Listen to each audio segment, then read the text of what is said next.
এটা তো সহজ প্রশ্ন, একেবারেই সহজ প্রশ্ন। বাইবেলের কোন ভার্সনটা সঠিক? আর মুসার কথাগুলোর যৌক্তিকতা কি? মুসা বেঁচে থাকা অবস্থায় লিখলেন যে তিনি মারা গেছেন, কেউ জানে না আমার কবর কোথায়। আপনি মুসার কথা দর্শকদের বিচার করতে দিন, কোন উত্তরটা ঠিক আর কোন উত্তরটা ঠিকভাবে দেয়া হয়নি। না না ভাই, আপনি একা সব বিচার করতে পারবেন না। না, আমি বিচার করছি না। দিয়েছে এক মিনিট, আপনি এক মিনিট ভাই শুনে বললেন বাইবেল আয়না, আসলে অনেক বাইবেল নাকি আয়না? আপনার আগ্রহ বলে কি বাইবেল নাকি আয়না? শোনেন ভাই ভাই ভাই শোনেন, তবে আমাদের এখানে বেশ কিছু নিয়ম কানুন আছে। আমি আবারও বলছি ভাই, আমরা আপনার আগ্রহের প্রশংসা করছি। আর প্যাস্টর রকনিও আপনার প্রশ্নের উত্তর দিয়েছেন। তিনি বলেছেন চা খেতে খেতে আলোচনা করবেন, আর প্যাস্টর সেই চায়ের দামটাও দেবেন, তাই না? ভাই রকনি কি রাজি? ঠিক আছে, রেডি। এবার পরের প্রশ্ন ডাক্তার জাকিরের কাছে, মহিলাদের মধ্য থেকে। আসসালামু আলাইকুম। খ্রিস্টানদের ট্রিনিটির মতবাদটা কি, আর এটার সাথে ক্রুসিফিক্সনের সম্পর্কটা কি? FIXION। বোন, আপনি খুব সুন্দর প্রশ্ন করলেন যে ট্রিনিটির মতবাদটা আসলে কি, আর ক্রুসিফিকশনের সাথে এর সম্পর্কটা কি, FIXION, এটা বলার জন্য ধন্যবাদ। না হলে বুঝতে একটু অসুবিধা হতো। এখানেও ইসলামিক দৃষ্টিভঙ্গি আর বাইবেলের দৃষ্টিভঙ্গি, কোরআন আর বাইবেলের কথা।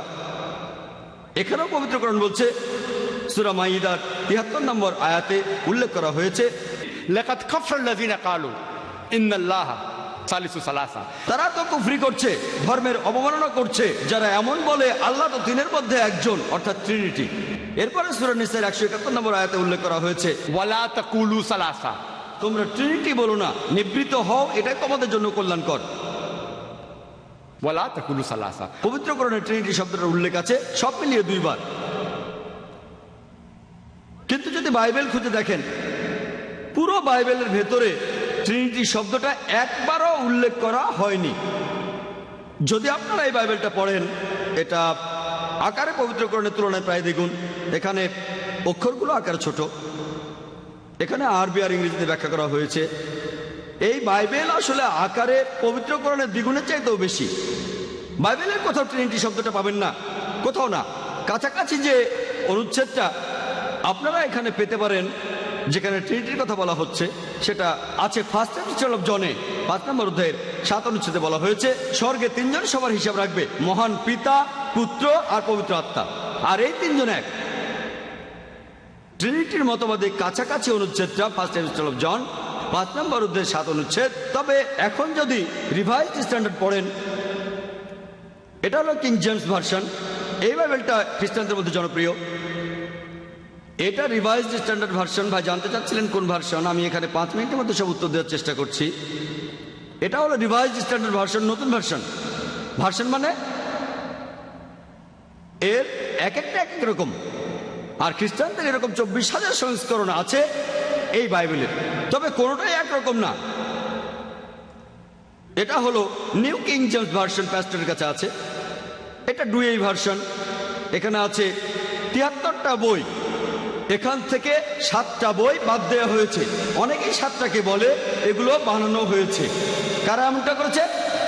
প্রটেস্ট্যান্টরা। প্যাস্টরের বাইবেলটা নিউ কিং জেমস ভার্সন, এখানে 66টা বই আছে। এটা আলাদা বাইবেল, এমন বিভিন্ন বাইবেল আছে অনেক। IRF-এ 25টারও বেশি ভার্সন আর 200-রও বেশি টাইপের বাইবেল আছে। IRF-এ দেখতে পারেন। আপনার প্রশ্নটাই আসি, এই রিভাইজড স্ট্যান্ডার্ড ভার্সনটা এটা সংস্কার করেছেন মোট 32 জন উচ্চপদস্থ বিশেষজ্ঞ, যাদের পেছনে রয়েছে মোট 50টি খ্রিস্টান ধর্মীয় সংস্থা। তারা বলেন কিং জেমস ভার্সনে অনেক ভুল রয়ে গেছে, আর এই সংস্কার করার পর তারা এই অনুচ্ছেদটা বাদ দিয়েছে যেটার সাথে ট্রিনিটির মতবাদ মিলে যায়। ফার্স্ট এপিস্টল অফ জন 5 অধ্যায়ের 7 অনুচ্ছেদ, যে এটা বানানো হয়েছে, এটা বানানো গল্প, এটা পরে ঢুকানো হয়েছে। অনুচ্ছেদটা বাদ দিয়েছে কারা? মুসলিমরা না, হিন্দুরা না, 32 জন খ্রিস্টান বিশেষজ্ঞ, খুবই উচ্চপদস্থ, যাদের পেছনে 50টি খ্রিস্টান সংস্থা আছে। তারা অনুচ্ছেদটা বাদ দিয়েছে, যেটা ট্রিনিটির মতবাদের কাছাকাছি ছিল, যে এটা বানানো হয়েছে। ট্রিনিটি শব্দটা বাইবেলে নেই। যীশু খ্রিস্ট নিজেকে কখনো ঈশ্বর দাবি করেননি। আমি এই কথা আগেই বলেছি।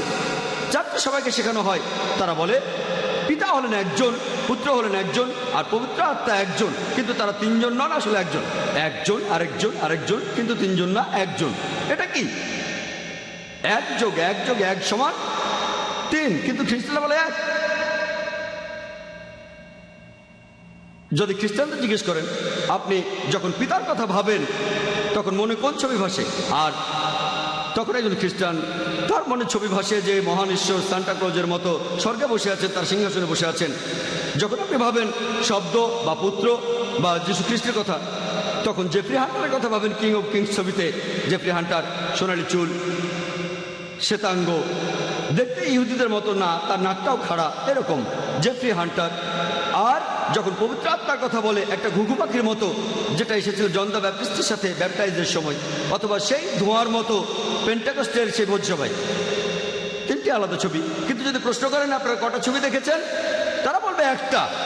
আপনি যতই চেষ্টা করেন এই 3টি ছবিকে কখনো এক করতে পারবেন না। তবে জিজ্ঞেস করেন কটা ছবি দেখেছেন, তারা বলবে একটা। তারা মিথ্যে বলছে, কারণ 1 যোগ 1 যোগ 1 সমান 3, যোগ করলে 1 হয় না। তারা উদাহরণ দিয়ে বলে, দেখেন ট্রিনিটির এই মতবাদটা বুঝতে পারা খুব কঠিন। একজন লোক সে বাবা হতে পারে, ভাই হতে পারে, আর একই সাথে একজন ব্যবসায়ীও হতে পারে, তাহলে ঈশ্বর কেন পিতা, পুত্র আর পবিত্র আত্মা হবে না? আচ্ছা ঠিক আছে, আসলে একটু ভালো করে দেখি। ধরেন একজন লোক কারো বাবা, আবার কারো ভাই, আর একজন ব্যবসায়ী। এখন লোকটার বোন তাকে কিছু কথা বললো, গোপন কথা। স্বাভাবিকভাবেই লোকটার বাবা সত্তাটা সে কথাটা জানবে, ব্যবসায়ী সত্তাটাও জানবে। কিন্তু যদি বাইবেল পড়েন, গসপেল অফ মার্ক 13:32 বলা হয়েছে, যীশু খ্রিস্ট নিজেই বলেছেন সেদিনের কথা, সেই সময়ের কথা কোনো মানুষ জানে না, কোনো দেবদূত জানে না, এমনকি পুত্রও জানে না, শুধু স্বর্গের পিতা জানেন। তার মানে শেষ বিচারের দিনের কথা যীশু খ্রিস্ট জানে না, দেবদূতরাও জানে না, পবিত্র আত্মাও জানে না, শুধু মহান ঈশ্বরই জানেন। তার মানে এই 3জন আসলে এক নন, 3জন আসলে এক নন। এই ট্রিনিটি এমন একটা মতবাদ যেটা অযৌক্তিক। যতই চেষ্টা করেন এটা ব্যাখ্যা করতে পারবেন না। যেমন ধরেন খ্রিস্টানরা বলে যে যীশু খ্রিস্ট ক্রুশবিদ্ধ হয়ে মারা গেছেন, তার মানে কি বলবেন যে ঈশ্বর ক্রসে মারা গেছেন?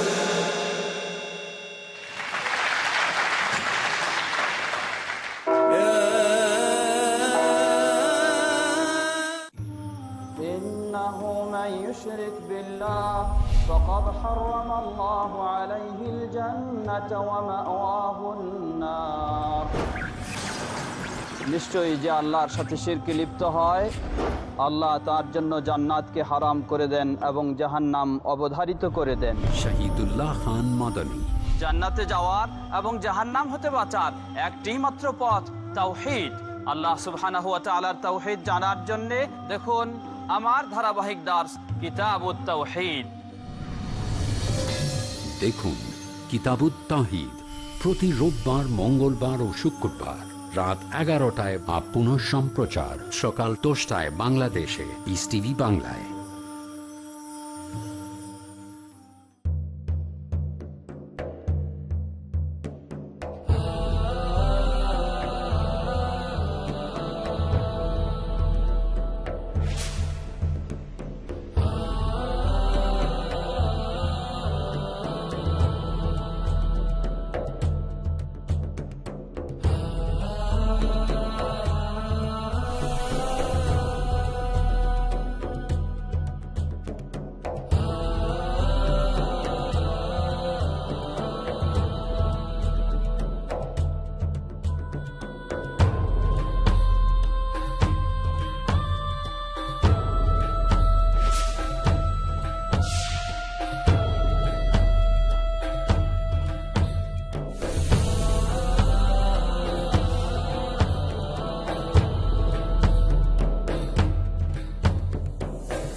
পিস টিভি বাংলা, মানবতার সমাধান।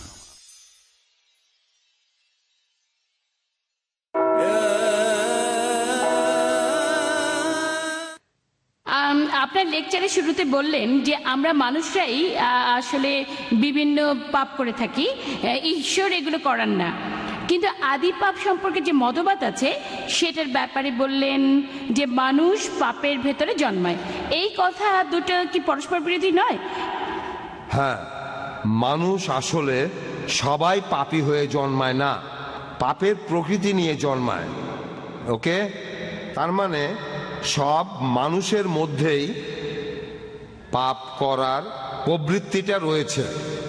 কিন্তু একটা শিশু মারা গেলে কি হবে? সে নিষ্পাপ, সে স্বর্গে যাবে, আমি এটাই বিশ্বাস করি। ওকে, তবে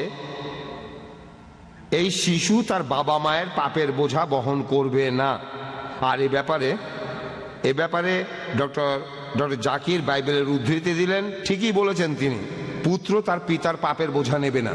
এখানে পাপ আর নরকের শাস্তি ভোগের কথা বলা হচ্ছে। ওকে, তাহলে পাপের প্রবৃত্তি এটা পেয়েছে আদি পিতা আদমের কাছ থেকে। পাপ করি কারণ আমি একজন পাপী, বুঝলেন? পাপী মানে পাপের প্রবৃত্তি আছে, এটা উত্তরাধিকার হিসাবে পেয়েছি। ওকে, এটা আসলে পাপই নয়। যখন মানুষ পাপ করে সে তখন শুধু নিজের ক্ষতি করে। তাহলে আপনার সমস্যার সমাধানটা হলো অন্য ব্যাপারটা, মানুষের উপর অভিশাপ পড়তে পারে। এখানে পাপ আছে আর অভিশাপও আছে, এটা নিয়ে কিছু বলার দরকার নেই। আমি আমার বাবার পাপের বোঝা বইব না, আমার উপরে অভিশাপ আছে। আপনারাও এই ব্যাপারটা বুঝতে পারবেন। আমার বাবা অনেক ভুল করেছেন, তবে ঈশ্বরের দয়ায় তিনি বিশ্বাসী হয়ে মারা গেছেন। তবে আমি এখনো ভুগি, কারণ তিনি অনেক ভুল করেছিলেন। উত্তরাধিকার হিসেবে তবে তবে তবে আমি তার পাপের বোঝা বহন করছি না, এমনটা নয়। আমি আমার বাবার পাপের বোঝা বহন করছি না। ওকে, তিনি অনেক কাজই করেছিলেন যেগুলো পাপ। আর দেখি যে আজকে আমি অনেক ধরনের বাধা বিপত্তির মুখোমুখি হই, এটা অভিশাপ। আসলে অভিশাপ, পাপ আর অভিশাপকে আলাদা করবেন। পাপ আর অভিশাপ আসলে আলাদা। অভিশাপ একটা ক্ষতি, যেটা হলো এই পাপের ফলাফল। অভিশাপ হলো পাপের কারণে ক্ষতি। ওকে, তাহলে যিশু আমার জীবনে দুইটি কাজ করতে পারেন। এক নম্বর, তিনি আমার পাপের বোঝা বহন করেছেন, তাই ঈশ্বর আমাকে পাপের শাস্তি দেবেন না, আমি পাপ মুক্ত হয়ে যাব। দুই নম্বর, তিনি অভিশাপকেও ভেঙেছেন আমার জীবন থেকে। সেজন্য বাইবেলও বলছে যিশু শুধুমাত্র ক্রুসিফাই হয়ে আমাদের পাপ থেকে মুক্তি দিয়েছেন তা নয়, এছাড়াও তিনি আমার অভিশাপগুলো নিজের সাথে নিয়েছেন। আমার এই অভিশাপ, এগুলো তিনি নিয়েছেন, যে অভিশাপগুলো ছিল আসলে আপনার উপর। যিশুকে বিশ্বাস করেন, অভিশাপগুলো আপনার জীবন থেকে চলে যাবে। অভিশাপগুলো আপনার জীবন থেকে চলে যাবে। তাহলে এখানে দেখবেন পাপ আর দেখবেন অভিশাপ, দুইটা আলাদা জিনিস।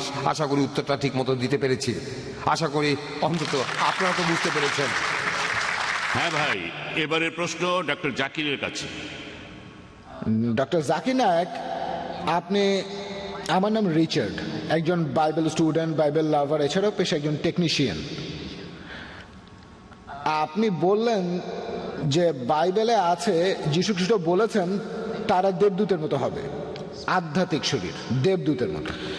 এছাড়াও আপনি বললেন যে বাইবেলে নাকি কোথাও বলা নেই যে যীশু পুনরুত্থিত হয়েছিলেন। আমি এখানে মাত্র একটা বলছি, অনেক আছে। ম্যাথিউ 16:21 বলছে, আর সেই সময় থেকেই যিশু তার শিষ্যদের বলেছেন যে কিভাবে তিনি জেরুজালেমে যাবেন, কিভাবে তার উপর অত্যাচার করা হবে, তারপর মারা গিয়ে তিনি তৃতীয় দিনে পুনরুত্থিত হবেন। এই কথা আছে 3 বার, সবগুলো গসপেলেই বলা হয়েছে। শুধু তাই নয়, এছাড়াও বাইবেল বলছে কিভাবে তিনি ক্রুশবিদ্ধ হয়েছিলেন 6 ঘন্টা ধরে, কিভাবে মারা গেলেন। তখন বলেছিলেন এল্লা এল্লা লামা সাবাক্তানি। এখানে তিনি বাইবেলের ভবিষ্যৎবাণীটা পূরণ করেছেন।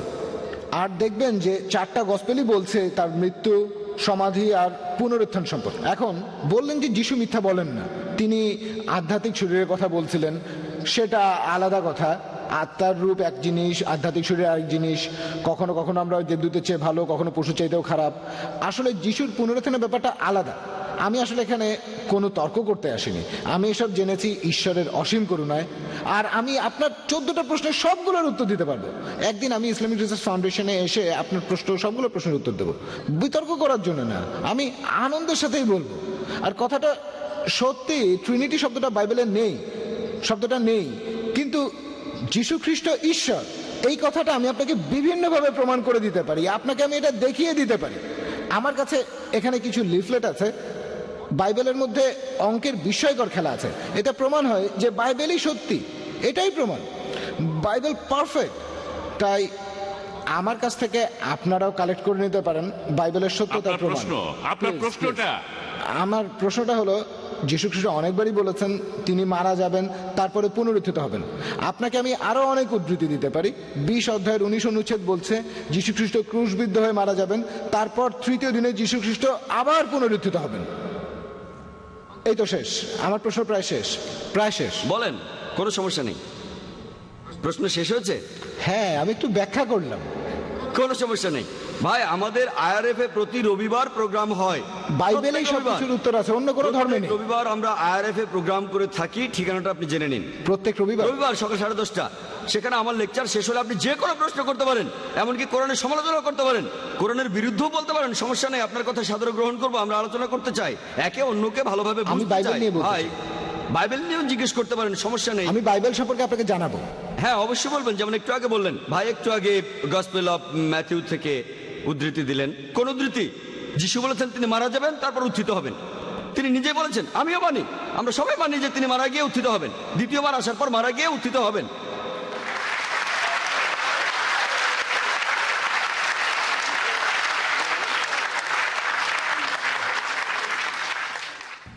আর দ্বিতীয়বার আসার পর পুনরুত্থান, যেটার কথা কোরআন ও বাইবেলে বলা আছে, সেটাই হবে সত্যিকার পুনরুত্থান, সত্যিকার মৃত্যু, সত্যিকার পুনরুত্থান। আপনি যেটা বলছেন যিশু ক্রুশবিদ্ধ হওয়ার পর মারা গেলেন, আপনি যেটা বলছেন সেটা লোক মুখে শোনে, চোখে দেখা না। আমি জানি কিছু লোক বলছিল আমরা তাকে মৃত দেখেছি, সৈন্যরা বলছিল সেটা। বাইবেলে দেখবেন গসপেল অফ জন 9 অধ্যায়, আমি উদ্ধৃতি দিচ্ছি, গসপেল অফ জন 19 নম্বর অধ্যায় 33 অনুচ্ছেদ, আমরা তাকে মৃত ভেবেছিলাম। যেমন প্যাস্টর মনে করেছিল মেয়েটা মারা গেছে, তিনি আরো বললেন তিনি এক্সপার্ট না, একজন সাধারণ মানুষ। তাহলে একইভাবে সৈন্যরা তাকে মৃত ভেবেছিল। এখন চিকিৎসা বিজ্ঞানে দেখেন, ডাক্তারদের স্টেথোস্কোপ লাগে নারীর স্পন্দন বোঝার জন্য, এছাড়া বিভিন্ন machine, ECG, EEG, heartbeat, brain, তারপর ডাক্তাররা ভুল করে। এই পেপার কাটিং গুলো দেখেন, এগুলো নিউজ আর্টিকেল। একজন লোক 3 ঘন্টা মৃত ছিল, তারপর আবার জীবিত হয়েছে 3 দিন। অনেক, এটা দক্ষিণ আফ্রিকায়, ফিলিপিন্সে অনেক কেস আছে। ডাক্তার পরীক্ষা করেছে যন্ত্রপাতি দিয়ে, এখানে সাধারণ সৈন্যরা পরীক্ষা করে বলছে, তার মানে এ না তিনি মৃত। আগে আমার উত্তরটা শোনেন, তারপর লাইনের পেছনে গিয়ে আরেকটা প্রশ্ন করবেন, অথবা রবিবার IRF এ আসবেন। তাহলে এই কথাগুলো লোকমুখে শোনা, তিনি আসলে মারা গিয়েছিলেন কিনা প্রমাণ দিয়েছি 14টা পয়েন্ট। আপনি বললেন সবগুলোর উত্তর দিতে পারবেন, কিন্তু একটার উত্তর দেননি। তিনি ছিলেন জীবিত, জীবিত, জীবিত। তার মানে তিনি পুনরুত্থিত হননি। তিনি একদিন পুনরুত্থিত হবেন, আমিও মানি, প্রত্যেক মুসলমানই মানে। দ্বিতীয়বার যখন তিনি আসবেন, সেবার পুনরুত্থিত হবেন। আর পবিত্র কোরআন বলছে, সূরা মাইদার 116 ও 117 নম্বর আয়াতে উল্লেখ আছে, যিশু বলেছেন যে হে আল্লাহ, তুমি এখানে সাক্ষী, আমি তাদের কখনোই বলিনি আমার উপাসনা করো বা আমি আল্লাহ, বরং আমি বলেছি আল্লাহর ইবাদত করো, রাব্বি ওয়া রাব্বুকুম, তিনি আমাদের সকলের প্রভু। যিশু খ্রিস্ট সেটাই প্রচার করেছেন যেভাবে আল্লাহ তাআলা নির্দেশ দিয়েছেন। তিনি বলেছেন তোমরা শুধু এক আল্লাহর ইবাদত করবে, নিজেকে তিনি আল্লাহ বলেননি। আমি এই কথা আগেও বলেছি, গোটা বাইবেলে স্পষ্ট করে আপনি কিছুই পাবেন না। আপনি বললেন বাইবেলে নাকি এমন কথা আছে যিশু বলেছেন তিনি ঈশ্বর, গোটা বাইবেলে স্পষ্ট করে বলা আছে এমন কথা কোথাও পাবেন না যেখানে যিশু তার নিজের মুখে নিজেকে ঈশ্বর দাবি করেছেন আর বলেছেন আমার উপাসনা করো। হ্যাঁ, তিনি আবার আসবেন, তিনি আবার আসবেন। কি জন্য? কোরআন বলছে, সূরা নিসার 158 নম্বর আয়াতে উল্লেখ করা হয়েছে যে আল্লাহ সুবহানাহু ওয়া তাআলা তাকে নিজের কাছে তুলে নিয়েছেন, তাকে জীবন্ত তুলে নিয়েছেন। কি জন্য? দ্বিতীয়বার আসার পর তিনি আমাদের নতুন কিছু শেখাবেন না। পবিত্র কোরআনের সূরা মাইদা 3 নম্বর আয়াতে আছে, আজ তোমাদের দিনকে পূর্ণাঙ্গ করলাম, ইসলামকে তোমাদের দিন করলাম, তোমাদের জন্য বিশ্বাস পূর্ণাঙ্গ করলাম। নতুন কিছু তিনি শেখাবেন না। তিনি দ্বিতীয়বার পৃথিবীতে এসে মুসলিমদের নতুন করে কিছু শেখাবেন না। তিনি দ্বিতীয়বার পৃথিবীতে এসে সাক্ষ্য দেবেন যে আমি নিজেকে ঈশ্বর দাবি করিনি, বলিনি যে তোমরা আমার উপাসনা করো। এ কথাটা গসপেলেও বলা হয়েছে। দ্বিতীয়বার আসার পরে লোকজন সবাই বলবে হে প্রভু, হে প্রভু, আমরা কি আপনার নামে সব অলৌকিক কাজ করিনি? যিশু তখন তাদের বলবেন তোমরা অন্যায়কারী, তোমরা পাপী, তোমরা এখান থেকে চলে যাও, আমি তোমাদের চিনি না। তিনি এ কথা কাদের বলবেন? মুসলিমদের, হিন্দুদের, খ্রিস্টানদের। তোমরা আমার নামে অলৌকিক কাজ করেছো, তোমরা এখান থেকে চলে যাও, আমি তোমাদের কাউকে চিনি না। যিশু খ্রিস্ট দ্বিতীয়বার যখন আসবেন সেই সময় পবিত্র কোরআনের সূরা ইমরানের 185 নম্বর আয়াতে উল্লেখ করা হয়েছে কুল্লু নাফসিন যায়কাতুল মউত, জীবমাত্রায় মৃত্যু স্বাদ গ্রহণ করিবে। যিশু মারা যাবেন সাধারণ মানুষের মতোই, তারপর ইনশাআল্লাহ পুনরুত্থিত হবেন তিনি। আমরাও অপেক্ষা করছি রোজ কিয়ামতের আগে যিশু এই পৃথিবীতে আসবেন। আশা করি উত্তরটা পেয়েছেন। হ্যাঁ ভাই, আমার প্রশ্নটা প্যাস্টরের কাছে।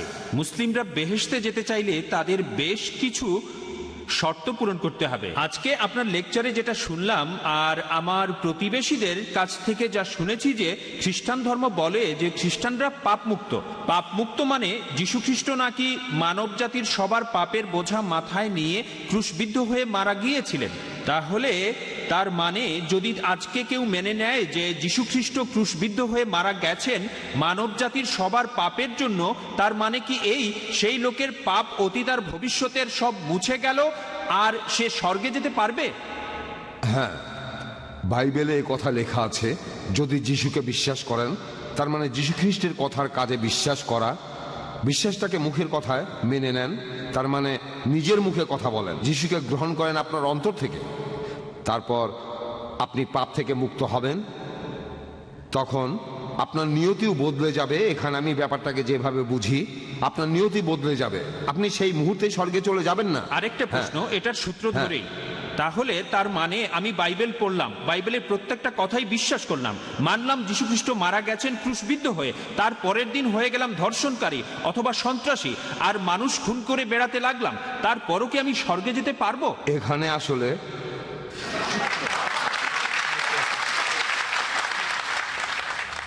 যদি আপনি আজকে সত্যি সত্যি যীশু খ্রিস্টকে বিশ্বাস করেন, আগামীকাল আপনি ধর্ষণ করবেন না। না কেন? এমনটা তো হতেই পারে। আপনার জীবন এতটাই বদলে যাবে।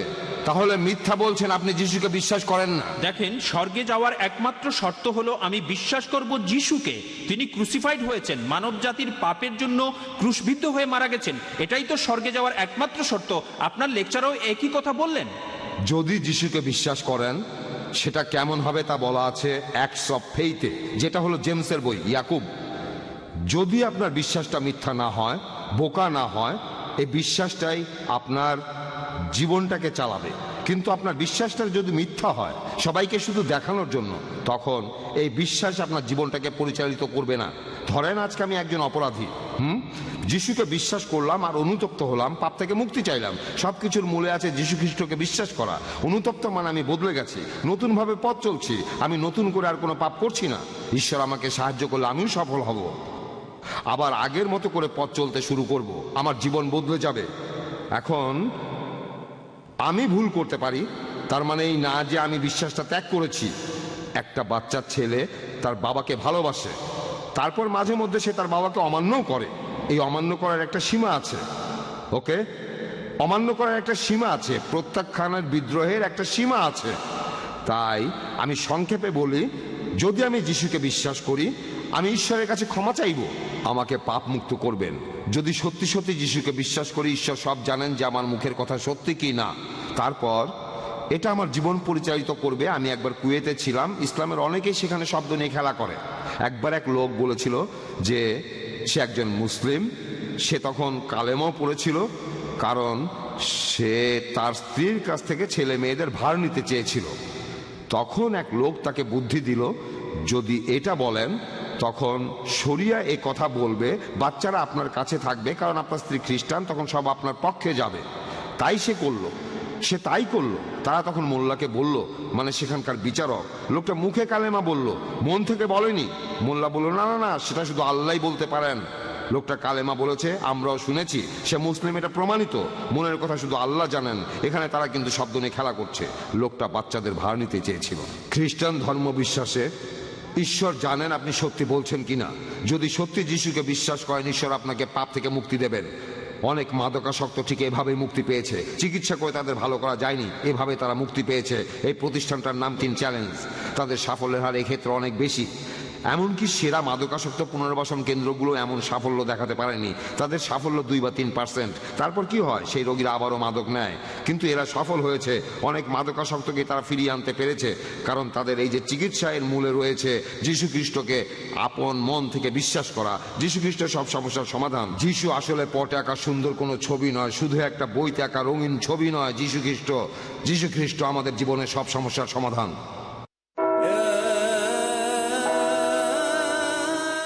ফিল্টার করলে পানি বিশুদ্ধ হয়, ডায়ালাইসিস করলে রক্ত বিশুদ্ধ হয়, তাপ দিলে সোনা বিশুদ্ধ হয়, আমাদের কষ্টার্জিত টাকা কিভাবে বিশুদ্ধ হবে? আল্লাহ সুবহানাহু ওয়া তাআলা পবিত্র কোরআনে অনেকবার এই কথা বলেছেন, আকিমুস সালাত ওয়া আতুজ যাকাত, অর্থাৎ তোমরা নামাজ আদায় করো এবং যাকাত দাও। যাকাত দিয়ে সম্পদকে বিশুদ্ধ করুন। বর্তমানের এই যুগে ইসলামের বাণী প্রচারের জন্য স্যাটেলাইট চ্যানেল হলো সবচেয়ে সেরা মাধ্যম। পিস টিভিকে সমর্থন করুন। ডোনেশন এবং জাকাত পাঠানোর ঠিকানা IRFI Al Rayan bank, quadrant court 48 Calthorpe road, Birmingham, UK। Post code B151TH। Pound account number 011-32301। Euro account number 011-32302। US dollar account number 011-32303। Short code 300083। Swift BIC code IBOBZB22। IBAN GB52 LOYD 30963401 024192। টেলিফোনে টাকা ট্রান্সফারের জন্য call করুন 442082424321। টাকা পাঠিয়ে আমাদের email করুন admin@peacetv.tv। আপনার দায়িত্ব পালন করে পুরস্কার নিশ্চিত করুন। যাকাত দিয়ে এই দায়িত্ব পূরণ করুন। Piece TV.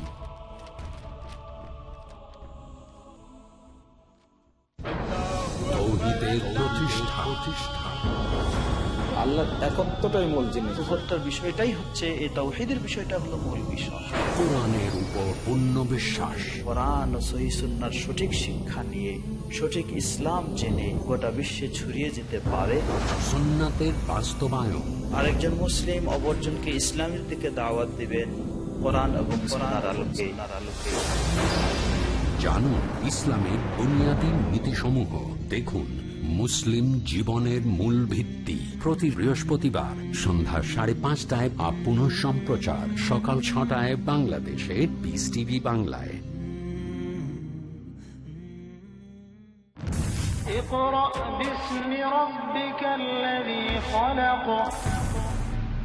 আপনি পড়ুন আপনার প্রতিপালকের নামে, যিনি সৃষ্টি করেছেন। ইকরা মানে পড়ো। সারা দুনিয়ার মানুষকে কোরআন মাজিদ আল্লাহ তাআলা পড়তে বললেন। বিশ্ব সৃষ্টিতে সবচেয়ে মিরাকল আল কোরআনকে নাজিল করা। এটি প্রজ্ঞাপন্য কেতাব। কোরআন আরবি ভাষায় নাজিল হয়েছে যাতে সমাজের লোকদেরকে বুঝাতে সক্ষম হয়। এটি মহা কল্যাণময় ও নিরাময়। বহু দিক থেকে হেদায়েত দিয়ে থাকে।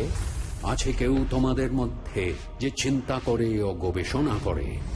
দেখুন আমাদের অনুষ্ঠান এসো কোরআনের ছায়ায়, প্রতি বুধবার রাত 11:30টায় বা পুনঃ সম্প্রচার সকাল 10:30টায় বাংলাদেশে পিস টিভি বাংলায়।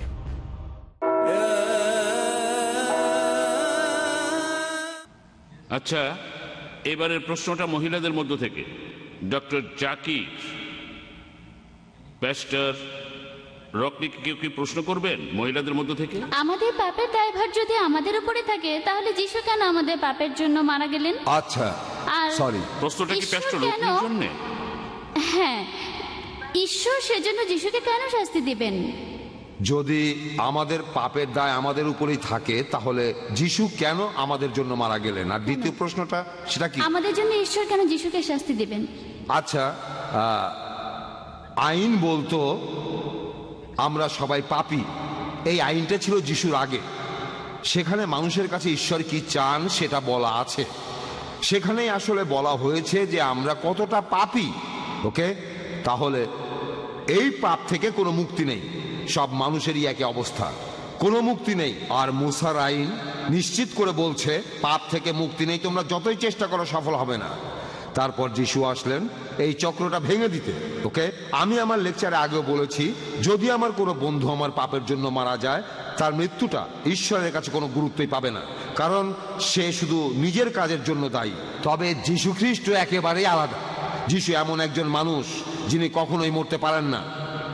ঈশ্বর এখানে মানুষের রূপ নিয়েছেন নিজের ঐশ্বরিক ক্ষমতাগুলোকে বাদ দিয়ে।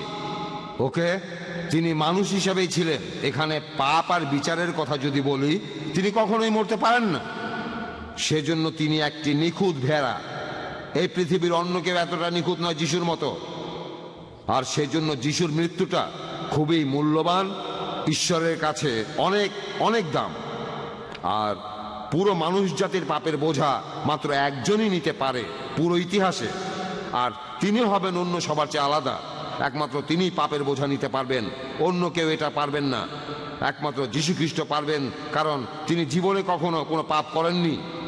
আর তাই তিনি ছিলেন বলিদানের জন্য একটা নিখুঁত ভেড়া।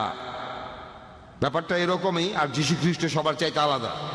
এটাই কারণ আমার ধারণা আপনাকে আমি কিছুটা বোঝাতে পেরেছি। হ্যাঁ, ওকে। যীশু খ্রিস্ট তিনি ছিলেন একেবারে নিষ্পাপ, তার কখনোই মরা উচিত নয়। এই জন্যই তিনি হলেন ঈশ্বরের জন্য একটি নিখুঁত ভেড়া, অন্য সব মানুষের পাপের বোঝা নেবেন। তারপরে কি আমাদের পাপের ভার আমাদের উপরে থাকবে যিশুকে বিশ্বাস করার পরও? আমি একটু আগে কথা বলেছিলাম, আপনি যদি বিশ্বাস করেন আপনার কাজেও সেটা প্রকাশ পাবে। কিছু মানুষ বিশ্বাস করে কোনো সুবিধা পাওয়ার জন্য, হয়তো তারা কোনো বিদেশি কোম্পানিতে বড় চাকরি পাবে, অনেকেই এমনটা করে। তবে ঈশ্বর সব কিছু জানেন, ওকে। তাই আপনি যদি বিশ্বাস করেন আপনার কাজের মধ্যেই সেটা প্রকাশ পাবে। জুডাস ইসকারিয়াত বিশ্বাস করেছিল, তবে সেটা আসল বিশ্বাস ছিল না। পরবর্তীতে আমরা দেখি মাত্র 30টা পয়সার জন্য সে বিশ্বাসঘাতকতা করেছিল। আসলে প্রথম থেকেই সে বিশ্বাসী ছিল না। এই বিশ্বাসটা আসল ছিল না। সুবিধা থাকলে বিশ্বাসী, শুধু তখনই বিশ্বাসী যখন সুবিধা থাকবে, ওকে। তাহলে বুক অফ জেমস বলছে যদি বিশ্বাস করেন কাজেই সেটা প্রকাশ পাবে, ওকে। শুধু মুখে বললেই সেটা বিশ্বাস হয়ে যায় না, মুখের কথাগুলো ভেতরে থাকতে হবে, ওকে। মানে একেবারে অন্তর দিয়ে আমি ঈশ্বরের কাছে পাপ মুক্তির জন্য প্রার্থনা করব, আমি পাপ মুক্তির জন্য প্রার্থনা করব ঈশ্বরের পুত্র যিশুর নামে। এটাই হলো পাপ মুক্তির একমাত্র উপায়, আর কোনো পথ খোলা নেই। সরি, আপনি বললেন যে ঈশ্বর মানুষের রূপ নিয়ে এসেছিলেন। আমি আসলে মাফ করবেন, আপনি আপনার প্রশ্ন করেছেন, প্যাস্টরও উত্তর দিয়েছেন। আমি আসলে একটি কথা এখন আপনি আরেকটা প্রশ্ন করতে পারবেন আমি না। একটি কথা বলবো ওনার উত্তরটা প্রসঙ্গে আর কি। আপনি দ্বিতীয় প্রশ্ন করতে চাইলে আচ্ছা এক কথায় বলে ফেলেন। প্যাস্টর বললেন যে লোক যীশু খ্রিস্টকে বিশ্বাস করবে সে কখনোই একজন ধর্ষণকারী হবে না। তবে যদি খ্রিস্টানদের দেখেন সামগ্রিকভাবে দেখবেন যে সব খ্রিস্টানই পাপ করে। তাহলে আপনি কি এই কথা বলছেন যে কোনো খ্রিস্টানই সত্যিকার অর্থে যীশু খ্রিস্টকে বিশ্বাস করে না?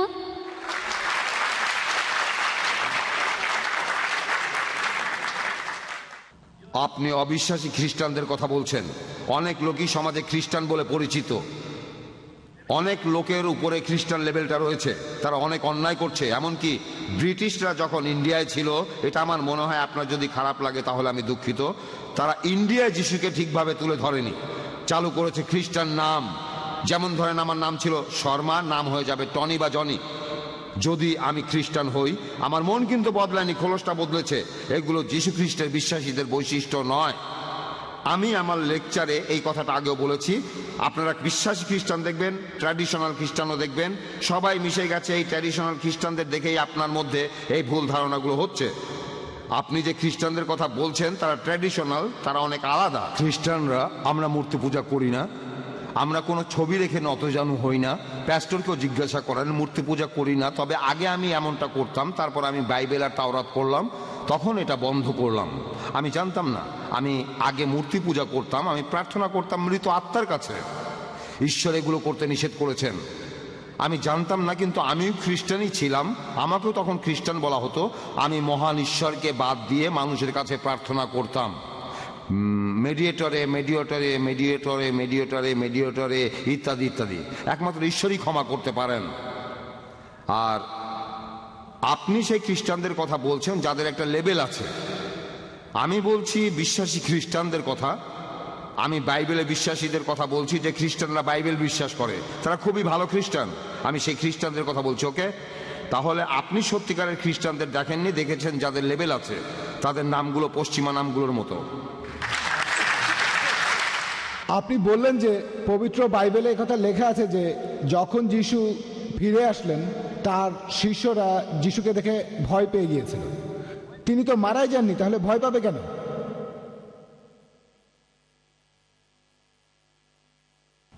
ভাই, আপনি প্রশ্ন করলেন যে যীশুখ্রিস্ট যখন উপরের ঘরে গেলেন যেখানে তার শিষ্যরা জড়ো হয়েছিল, তিনি মারা যাননি, কিন্তু তারা ভয় পেল কেন? আমার লেকচার দেওয়ার সময় আমিও প্রশ্নটা করেছিলাম, কেন ভয় পেল? উত্তরটাও দিয়েছিলাম, কারণ তারা ভেবেছিল আত্মা, মনে করেছিল আত্মা। কিন্তু আপনি তো বললেন তিনি মারা গেছেন। আমি সেটাই বলছি, তারা আসলে জানতো না তিনি মারা গেছেন। আচ্ছা, ধরেন আপনি আচ্ছা, মারা বলেন। গেলেন, তারপর এখানে আসলেন, তখন ভয় পেয়ে সবাই এখান থেকে পালিয়ে যায়। হ্যাঁ ঠিক আছে, আমিও একমত। আপনি একমত? ধরেন আমি খবরের কাগজে পড়লাম যে অমুক লোক 10 তলা থেকে পড়ে গেছে, হ্যাঁ, আর সে মারা গেছে, কিন্তু আগামীকাল যদি সেই লোক আসে আমি তো ভয় পাবোই।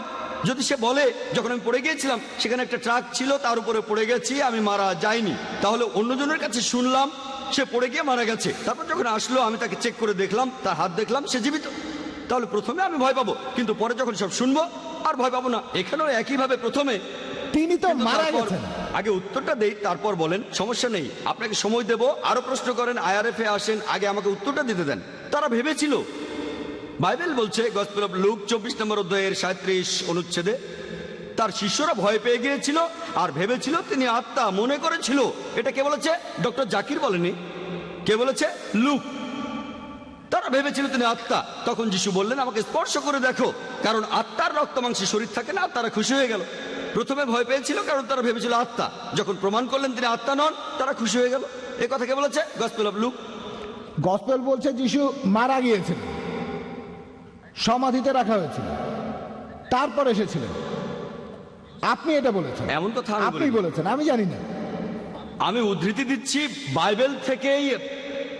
এক্সকিউজ মি ভাই, আপনি প্রশ্ন করেছেন, বক্তাও সেটার উত্তর দিয়েছেন। মনে হয় আল্লাহ আমাদের বেশিরভাগ মানুষকে দিয়েছেন নিজের বুদ্ধি, নিজের মন, তারা নিজেরাই সব বিচার করবেন। আমরা এ ব্যাপারে মন্তব্য করব না। এখানে দর্শক শ্রোতা যারা আছেন তারাই এগুলো বিচার করবেন। এটাই আমাদের আজকের এই অনুষ্ঠানের মূল উদ্দেশ্য, যাতে করে আমরা একে অন্যকে ভালোভাবে বুঝতে পারি। এটা নিয়ে ঝগড়া করব না, আমরা এখানে একে অন্যকে ভালোভাবে বোঝার চেষ্টা করব। ওনারা এখানে এক্সপার্ট, তারা ভালো করে জানেন, তাই তাদের উত্তর দিতে দিন। যদি আপনি ভালো জানেন তাহলে একটা হল ভাড়া করেন, তারপর আমাদের আমন্ত্রণ জানান, আমরা সবাই ঘুরতে যাব, সবাই যাব আপনার কথা শুনতে। হ্যাঁ ভাই বলেন। এই সব কথাগুলোই লোক মুখে শোনা। শিষ্যরা তাকে আত্মা মনে করেছিল, কারণ তারা শুনেছিল তিনি মারা গেছেন, শুনেছিল লোকজনের মুখে, তারা নিজের চোখে দেখেনি। এ কথা কে বলেছে? গসপেল অফ মার্ক 14 অধ্যায়ের 50 অনুচ্ছেদ। তাদের সবাই পালিয়ে গিয়েছিল। যিশু খ্রিস্টের জীবনের সবচেয়ে সংকটময় মুহূর্তে শিষ্যরা সবাই তাকে ত্যাগ করে চলে গিয়েছিল। এ কথা কে বলেছে? গসপেল বলেছে। তারা লোকজনের মুখে শুনেছিল, তিনি তার হাত দেখিয়ে প্রমাণ করেছিলেন তিনি কোনো আত্মা নন। আর প্যাস্টর বললেন, আগের প্রশ্নের উত্তরে তিনি মানুষের পাপ মুক্তির কথা বললেন, সেখানে প্যাস্টর বললেন আমাদের মানা উচিত যে যীশু খ্রিস্ট আমাদের পাপের জন্য মারা গেছেন, এরপরে আমাদের পাপ করা উচিত না। আমি এটা বুঝলাম না, কেউ আমার পাপের প্রায়শ্চিত্ত করে থাকলে নতুন করে পাপ করতে অসুবিধা কোথায়? যদি কেউ আমাকে বলে অমুক রেস্টুরেন্টে যান, দিল্লি দরবার, আমি বিল দিয়ে দিয়েছি, আপনি যত খুশি খেয়ে আসেন, তারপর বললাম মুরগি খাবেন না। আমি বললাম কেন? আপনি তো বিল দিয়ে দিয়েছেন, আমি মুরগি খাবো না কেন? খাসির মাংস খাবেন না, আমি বললাম কেন? আপনি তাহলে মিথ্যে বলেছেন। আপনি আমাকে বললেন আমি বিল দিয়ে দিয়েছি, আপনি যত খুশি খান, যত খুশি আপনি খেয়ে যান সারা জীবন ধরে, তারপর কেন বলছেন মুরগি খাওয়া যাবে না, খাসি খাওয়া যাবে না? তাহলে তো মিথ্যে বলেছেন। তাহলে যিশু আমাদের পাপের জন্য প্রায়শ্চিত্ত করে থাকলে তাহলে সমস্যা কোথায়? যদি ধর্ষণ করেন আর চুরি করলেই বা সমস্যা কোথায়? তাহলে এই যুক্তিটা আসলে কোনো যুক্তিবাদী মানুষ মানতে পারবে না। আশা করি উত্তরটা পেয়েছেন।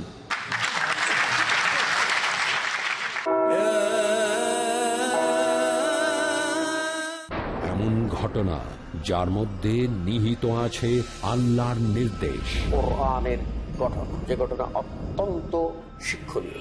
ঈমানকে শুদ্ধ করার জন্য, তাওহীদকে প্রতিষ্ঠা করার জন্য, শিরককে উচ্ছেদ করার জন্য। দাউদ আলাইহিস সালামকে রাজত্ব দিলেন, জ্ঞান দিলেন, তাকে মনোনীত করলেন। তোমরা ঈমান আনো যেমন তারাই মেনে নিয়েছিল। কোরআন সুন্নাহ যখন যেটা বললো সেটা মেনে নেওয়া। আল্লাহর উদ্দেশ্য আল্লাহর হুকুম মানো কিনা। হাসান জামিল, মুখলিসুর রহমান মাদানী, আহমদুল্লাহ বিন মোহাম্মদ দিলাওয়ার হুসেন, মুফতি কাজী মোহাম্মদ ইব্রাহিম, হারুন হুসেনের উপস্থাপনায় বনী ইসরাঈল তারা আল্লাহকে সচক্ষে দেখতে চেয়েছে। আল্লাহর ব্যাপারে তাদের আইডিয়াটা ঠিক ছিল না। আল্লাহর ফয়সালাকে মেনে নিতে হবে, এটাই হচ্ছে মুমিনের পরিচয়।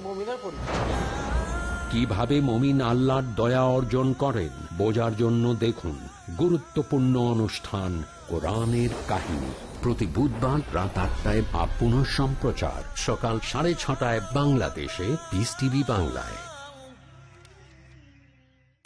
মানবতার জন্য করুণা স্বরূপ মহান চরিত্র দিয়ে। ইন্নাকা লাআলা খুলুকিন আযীম। মুহাম্মদ সাল্লাল্লাহু আলাইহি ওয়াসাল্লাম তিনি হলেন সবচেয়ে মহৎ এবং মহান চরিত্রের অধিকারী। জান্নাত যাওয়ার রাস্তা দিয়ে তোমরা সবাই মিলে ঈমান আনো আল্লাহর প্রতি, তার রাসূলের প্রতি। শাহ ওয়ালিউল্লাহ রাসূল সাল্লাল্লাহু আলাইহি ওয়াসাল্লাম तमाम সৃষ্টির জন্য রব্বুল আলামিনের প্রেরিত রাসূল। দূর কেন মহান আল্লাহ মুহাম্মদ সাল্লাল্লাহু আলাইহি ওয়াসাল্লামকে সমস্ত বিশ্বের জন্য রহমত বানিয়ে পাঠালেন। শান্তির দূত প্রতি সোমবার ও শনিবার সন্ধ্যা 5:30 বা পুনঃ সম্প্রচার সকাল 6টায় বাংলাদেশে পিস টিভি বাংলায়।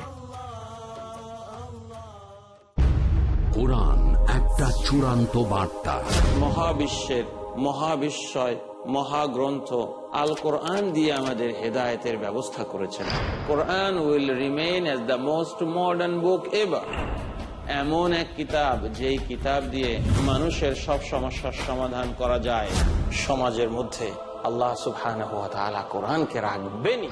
কোরআন শুধুমাত্র মুমিনদের সম্পদ নয়, কোরআন হচ্ছে বিশ্ব মানবতার মহান সম্পদ। দেখুন শাইখ আব্দুর রহমান মাদানির সাথে আসুন কোরআন দিয়ে জীবন গড়ি, প্রতি রবিবার ও মঙ্গলবার সন্ধ্যা 5:30 বা পুনঃ সম্প্রচার সকাল 6টায় বাংলাদেশে পিস টিভি বাংলায়।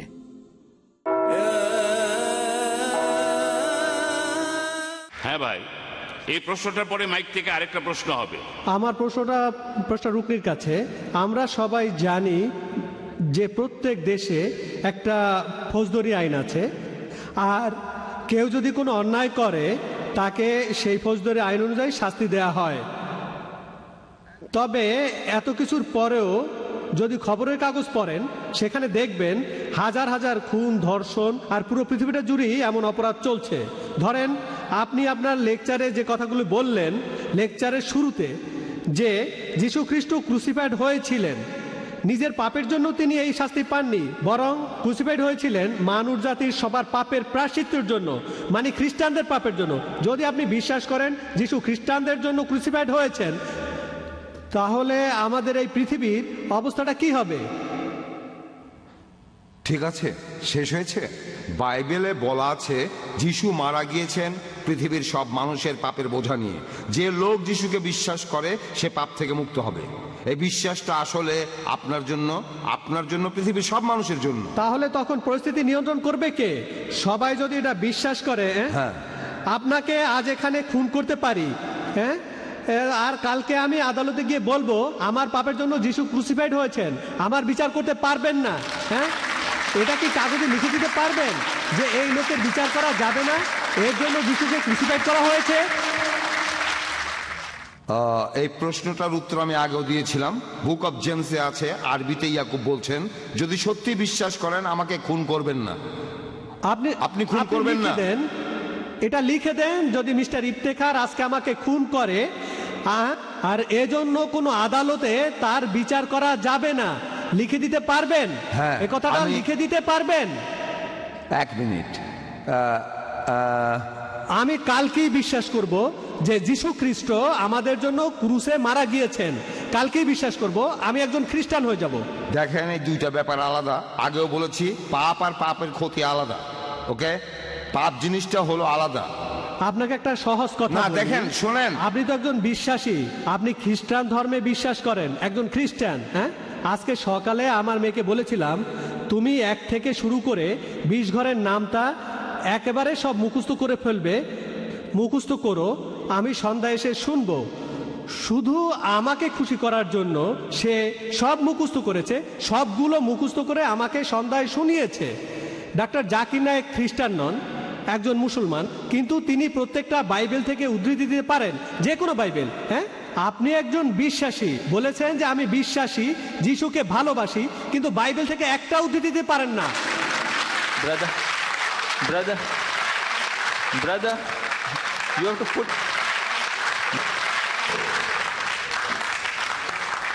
আমি আপনাকে অনুরোধ করব একটু শান্ত হন আর আপনার প্রশ্নটা করেন।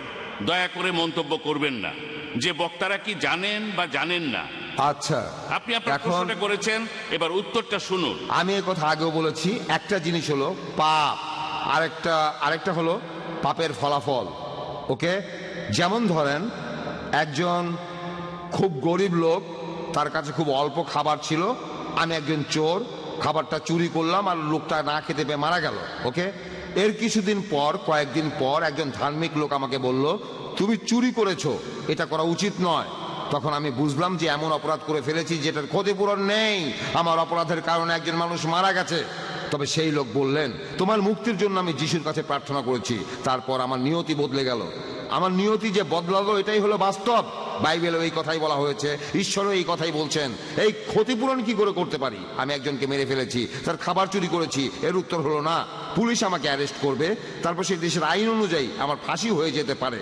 হ্যাঁ, আমি যে অপরাধ করেছি তার ফলাফলগুলো আমাকে মেনে নিতেই হবে, কিন্তু আমার আত্মার নিরাপদ, কারণ আমার নিয়তি বদলে গেছে। ঈশ্বর আমাকে সব পাপ থেকে মুক্তি দিয়েছেন। কিন্তু যে ক্ষতি আমি করেছি সেটা বেশ বড় ক্ষতি, আর সেটার মূল্য এই পৃথিবীতেই আমাকে দিয়ে যেতে হবে। অনেক পাপ, সেগুলো এত গুরুতর, সেগুলোর ক্ষতিপূরণ হয় না যদি আমি খ্রিস্টান হই। আরেকটা ঘটনা দেখেন, আমি ছোট পাপ করলাম, ধরেন সাজির সাথে প্রতারণা করলাম, তারপরে আমার অনুতাপ হতে লাগলো, ঈশ্বর আমাকে ক্ষমা করো, আমি সাজিকে ঠকিয়েছি। সাজি, এই যে আপনার পেন, এটা সেদিন আমি নিয়ে গিয়েছিলাম। এই ধরনের ছোট পাপের ক্ষতিকে পূরণ করা যায়, এসব ক্ষেত্রে সম্ভব। তবে আমার পাপের জন্য যদি অতীতে কোনো মানুষ মারা গিয়ে থাকে, এটার ক্ষতিপূরণ নেই, আর সব দেশে আইন আছে, তখন সেই আইনে আমার বিচার করা হবে। তাহলে একটা হলো পাপ, আর একটা হলো ক্ষতি। সব ক্ষতিকে পূরণ করা যায় না।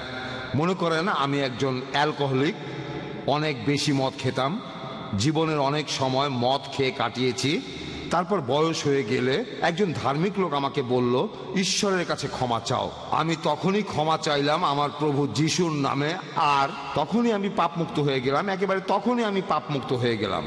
ঈশ্বর আমার নিয়তি বদলে দিলেন। তবে আমি সারা জীবন ধরে প্রচুর বিয়ার খেয়েছি, আর আমার লিভারে পচন ধরে গেল। তারপর আস্তে আস্তে আমার লিভার পচে আমি মরে গেলাম। যে পাপগুলো করেছিলাম সেগুলো আমার জীবনের ক্ষতি করেছে, তবে থ্যাংক গড আমার আত্মার ক্ষতি হয়নি। হ্যাঁ, এভাবে পাপ করে নিজের অনেক ক্ষতি করে ফেলেছি আমি, তবে আত্মার ক্ষতি হবে না, কারণ আমি ক্ষমা চেয়েছি। ফ্রি গিফট ঈশ্বর উপহার দিচ্ছেন, ঈশ্বর আমাকে পাপ মুক্ত করছেন, এটা আমার প্রাপ্য না, তারপরও যিশুর জন্য করছেন। এটা হলো একটু অদ্ভুত লেনদেন। যিশু আমার পাপ নিয়ে নিজে বহন করছেন, অন্য কেউ এই কাজ করতে চাইবে না। আশা করি আপনার উত্তরটা পেয়েছেন। আমাকে মোটেও সন্তুষ্ট করতে পারেননি। হ্যাঁ ভাই, এই প্রশ্নটাই আজকের অনুষ্ঠানের শেষ প্রশ্ন। আমি দর্শক শ্রোতাদের অনুরোধ করব, অনুষ্ঠান শেষ হয়ে গেলেও 2-3 মিনিট বসে থাকার জন্য, সামান্য কিছুক্ষণ অপেক্ষা করবেন। হ্যাঁ ভাই। আমার নাম সান্ডি ম্যাথিউ, একজন ম্যান পাওয়ার কনসালটেন্ট। আমার কোম্পানির নাম sigma man power and marketing private limited. আচ্ছা, আমার প্রশ্ন ডক্টর জাকির নাইকের কাছে। আজকের বিতর্কের টপিকটা হলো, ওয়াজ ক্রাইস্ট রিয়েলি ক্রুসিফাইড? অন্য আরেকটা প্রশ্ন করে এই প্রশ্নটার উত্তর পাওয়া যাবে না, যুক্তি সেই কথাই বলে। আজকের বিতর্কের টপিক এটা নয় যে যীশু খ্রিস্ট পুনরুত্থিত হয়েছেন কিনা। আপনি আজকে আপনার লেকচারে এভাবেই বললেন, আর পুনরুত্থানের ব্যাপারটা নিয়ে শুধুমাত্র বাইবেলেই বলা হয়েছে, আর খ্রিস্টানরা সবাই এটা বিশ্বাস করে। আপনার লেকচারে এই কথাটাও বলেছেন যে আপনি বিশ্বাস করেন না যে বাইবেল মহান ঈশ্বরের বাণী। তারপরে আপনি উদ্ধৃতি দিয়েছেন বাইবেল থেকেই, আর আপনি বলেছেন যে যীশু খ্রিস্ট পুনরুত্থিত হননি। তারপর বলেছেন এজন্য যীশু খ্রিস্ট ক্রুশবিদ্ধ হয়ে মারা যাননি। যুক্তিটা খারাপ না, তবে এই বিতর্কের ব্যাপারে আমার মনে হয় এটা ঠিক না। আরেকটা পয়েন্ট, হ্যাঁ, আর একই প্রশ্ন নিয়ে বলছি, আরেকটা পয়েন্ট বলবো। এখন এটা একটা ঐতিহাসিক ঘটনা, ক্রুসিফিকশন আর যিশুর মৃত্যু একটা ঐতিহাসিক ঘটনা। ঐতিহাসিক রায় এই কথাগুলো লিখে গেছেন। জোসেফাস নামে এক ইহুদি ঐতিহাসিক যিশু খ্রিস্টের এই ক্রুসিফিকশন নিয়ে অনেক কিছু লিখেছেন। এই ঘটনাটা সিক্রেট না, রীতিমতো মিছিল করে যিশুকে অত্যাচার করে মারা হয়েছে। যিশু যদি মারা না যান তাহলে তার কি হয়েছিল? তিনি কি কোথাও লুকিয়ে গেছেন? যখন তাকে ক্রস থেকে নামানো হলো, তাকে তাকে শোয়ানো হয়েছিল, অনেক লোকজনই এই ঘটনা দেখেছিল, এটাকে অস্বীকার কিভাবে করবেন? এছাড়াও আরেকটা কথা বলবো, কারণ আমি শেষ প্রশ্নটা করছি। প্রশ্ন করে যাচ্ছেন, অলরেডি 3টা প্রশ্ন করে ফেলেছেন, 3টা প্রশ্ন আরো করতে পারেন, কোনো সমস্যা নেই, তবে এই ব্যাপারে চেয়ারপারসনকে জিজ্ঞেস করে নেন, আমি সবগুলোর উত্তর দেব। আরেকটা প্রশ্নের উত্তর দেবেন? আরেকটা প্রশ্ন। ভাই ভাই ভাই, আমি ওনার আমাদের বক্তাকে আগে এই প্রশ্নের উত্তর দিতে দিন, আমাদেরও হাতে সময় কম, তাকে উত্তরগুলো দিতে দিন, যদি সময় থাকে তাহলে আরো প্রশ্ন করতে পারবেন। ভাই 4টা প্রশ্ন করেছেন, একটা কথা, আরেকটা কথা, আরেকটা কথা, এটা আসলে প্রশ্নোত্তর পর্ব, আপনি এখানে শুধু প্রশ্ন করবেন, মন্তব্য করবেন না।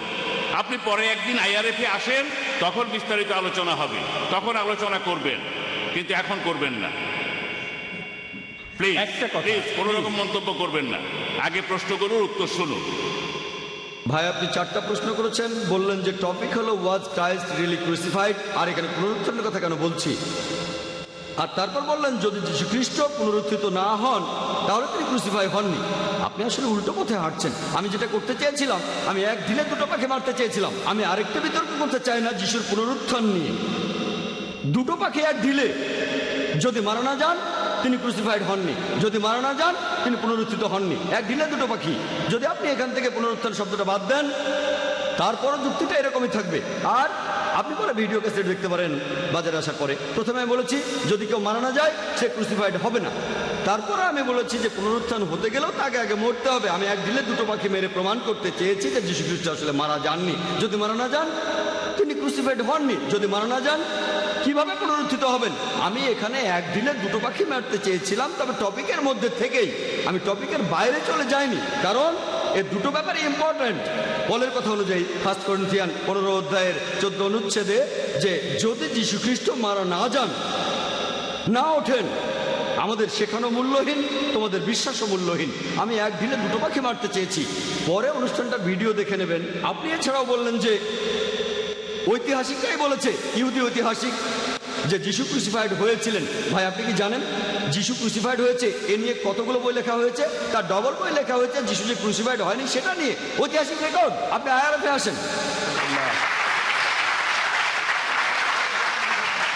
ভেঞ্চুরির কথা বলতে পারি, একজন জার্মান দার্শনিক, তিনি বলেছেন সিম্পলি সব।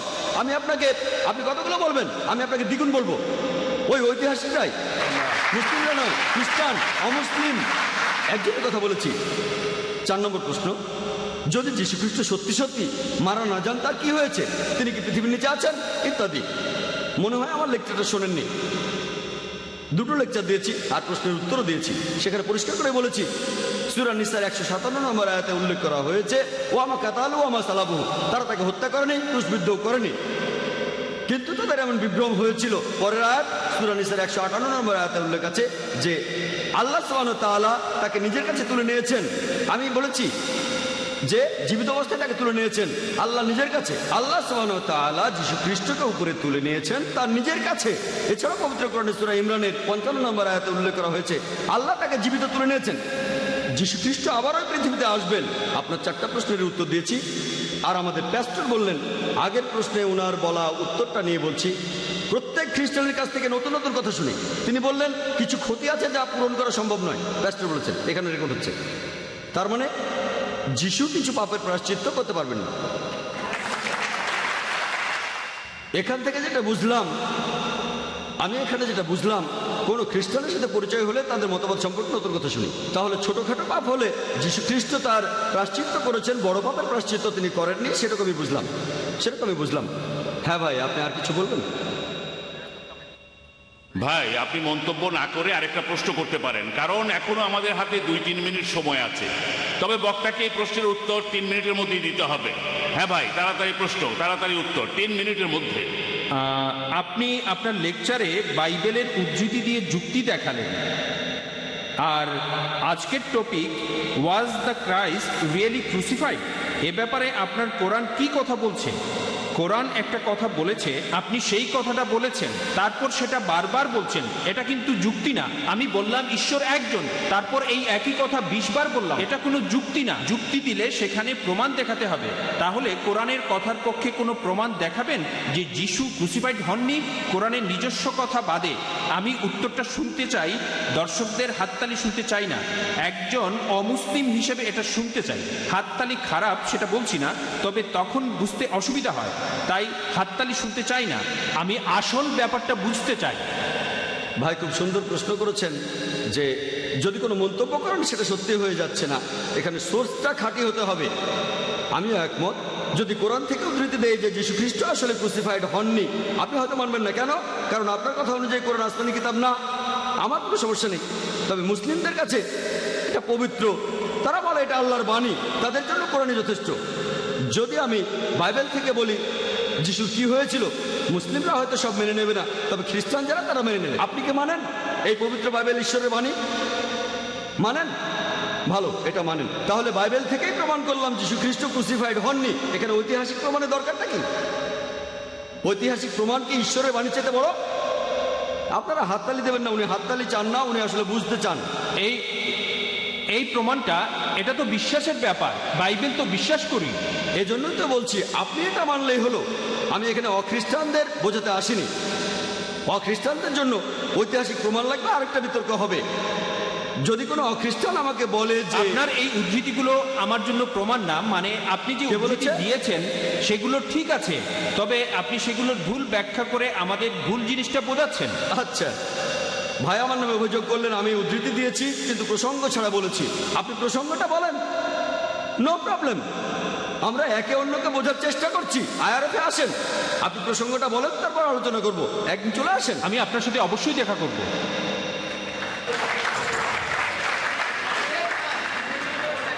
জাযাকাল্লাহ খায়ের। আমরা ধন্যবাদ জানাই আল্লাহকে যে অনুষ্ঠানটা ঠিক মতো শেষ করতে পেরেছি। আমরা আজ একে অন্যকে ভালোভাবে বোঝার চেষ্টা করেছি, আশা করি আপনারাও উপভোগ করেছেন। আমি সবশেষে ধন্যবাদ জানাই ইন্ডিয়াস গসপেল মিশন ও ইসলামিক রিসার্চ ফাউন্ডেশনকে এই অনুষ্ঠানটা সফলভাবে আয়োজন করার জন্য। আমি ব্যক্তিগতভাবে ধন্যবাদ জানাই প্যাস্টর রকনি, প্যাস্টর সাজি, ডাক্তার জাকির এবং এখানে উপস্থিত সব দর্শক শ্রোতাকে। জাযাকুমুল্লাহ খায়রান। আল্লাহ আমাদের সবাইকে পুরস্কৃত করুন। Every morning on every news flash, I hear the sorrow of the world. It seems like everybody's lost and scared, trying to make sense of it all. And as I travel to and fro, so many faces pass me by. I see lonely hearts living lonely lives, just biding their time. And while we call ourselves civilized, many people living empty lives. মানবতার জন্য করুণা স্বরূপ মহান চরিত্র দিয়ে ইন্নাকা লাআলা খুলুকিন আযীম। মুহাম্মদ সাল্লাল্লাহু আলাইহি ওয়াসাল্লাম তিনি হলেন সবচেয়ে মহৎ এবং মহান চরিত্রের অধিকারী। জান্নাত যাওয়ার রাস্তা দিয়ে তোমরা সবাই মিলে ঈমান আনো আল্লাহর প্রতি, তার রাসূলের প্রতি। শাহ ওয়ালিউল্লাহ রাসূল সাল্লাল্লাহু আলাইহি ওয়াসাল্লাম तमाम সৃষ্টির জন্য রব্বুল আলামিনের প্রেরিত রাসূল। দূত কেন মহান আল্লাহ মুহাম্মদ সাল্লাল্লাহু আলাইহি ওয়াসাল্লামকে সমস্ত বিশ্বের জন্য রহমত বানিয়ে পাঠালেন। শান্তির দূত প্রতি সোমবার ও শনিবার সন্ধ্যা 5:30 বা পুনঃ সম্প্রচার সকাল 6টায় বাংলাদেশে পিস টিভি বাংলায়।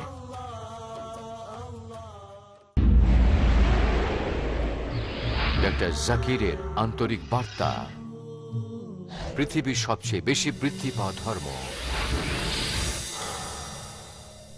রিডার্স ডাইজেস্ট পত্রিকায় একটি জরিপ প্রকাশিত হয়েছিল, সময়টা ছিল 1993 সাল, আর প্লেন ট্রুথ ম্যাগাজিনে পুনঃ প্রকাশ করা হয়েছিল ফেব্রুয়ারি 1994। এই জরিপ পৃথিবীর প্রধান প্রধান ধর্মগুলোর বৃদ্ধির হিসাব পুঙ্খানুপুঙ্খরূপে প্রকাশ করে 50 বছরের ব্যবধানে। 1934 থেকে 1984 পর্যন্ত। যে ধর্ম সবচেয়ে বেশি বৃদ্ধি পেয়েছে 1 নম্বর অবস্থানে আছে সেটা ইসলাম। ইসলাম ধর্ম বৃদ্ধি পেয়েছে 235%, খ্রিস্টান ধর্ম কেবল 47%। কোন যুদ্ধ সংঘটিত হয়েছিল 1934 সাল থেকে 1984 সালের মধ্যে, যেখানে হাজার হাজার মানুষ ইসলাম ধর্ম গ্রহণ করেছে? কোন তরবারি ব্যবহার হয়েছিল? সর্বশেষ জরিপ অনুযায়ী আমেরিকায় সবচেয়ে বেশি বৃদ্ধি পাওয়া ধর্ম হচ্ছে ইসলাম। ইউরোপের সবচেয়ে বেশি বৃদ্ধি পাওয়া ধর্ম হচ্ছে ইসলাম। পৃথিবীতে সবচেয়ে বেশি বৃদ্ধি পাওয়া ধর্ম হচ্ছে ইসলাম। কোন তরবারি হাজার হাজার আমেরিকানদের ইসলাম গ্রহণ করতে বাধ্য করেছে? হাজার হাজার ইউরোপিয়ানদের ইসলাম গ্রহণ করতে বাধ্য করেছে। লক্ষ লক্ষ মানুষকে পৃথিবীতে ইসলাম গ্রহণ করতে বাধ্য করেছে। কোন তরবারি? এটা ইসলামের তরবারি, এটা শান্তির তরবারি। এই তরবারি সত্য এবং জ্ঞানের, যাতে আছে মানব জাতির সকল সমস্যার সমাধান। পিস টিভি বাংলা, মানবতার সমাধান।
পিস টিভি বাংলা, মানবতার সমাধান।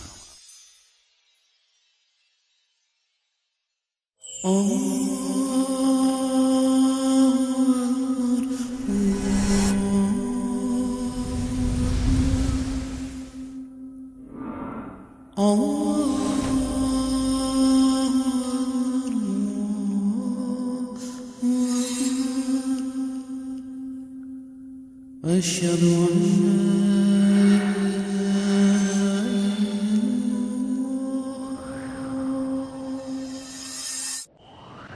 أرسل به إلينا رسولا أميا فاتخذه أمينا على وحيه واصطفاه من خلقه وجعله سفيرا بينه وبين عباده بعثه بالدين القويم والمنهج المستقيم أرسله الله رحمة للعالمين.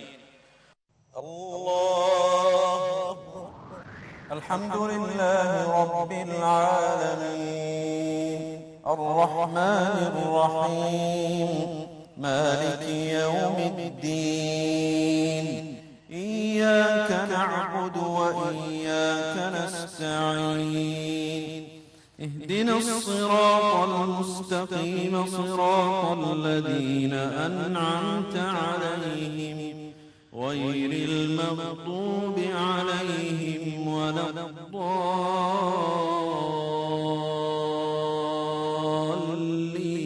الضالين آمين.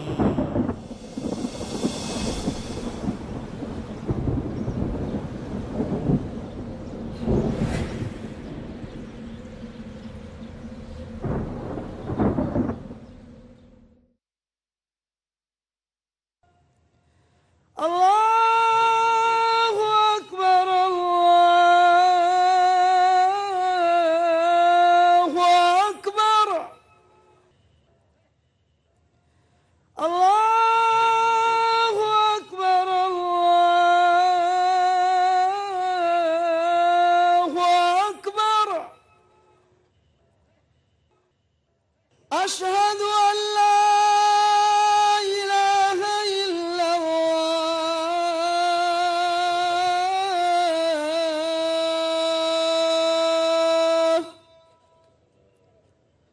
أشهد أن لا إله إلا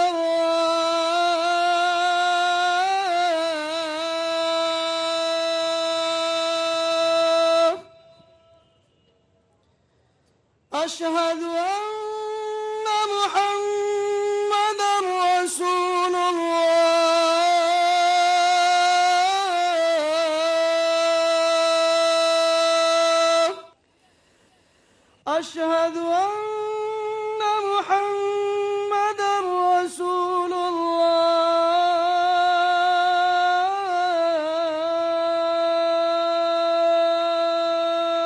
الله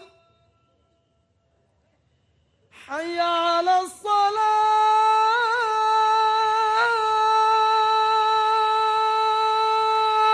الصلاة حي على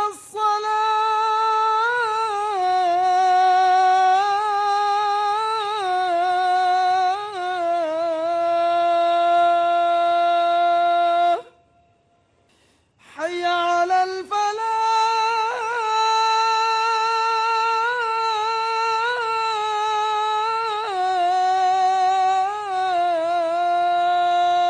الفلاح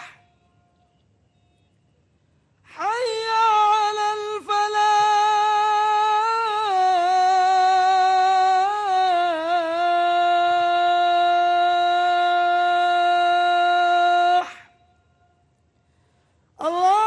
الله أكبر الله أكبر لا إله إلا الله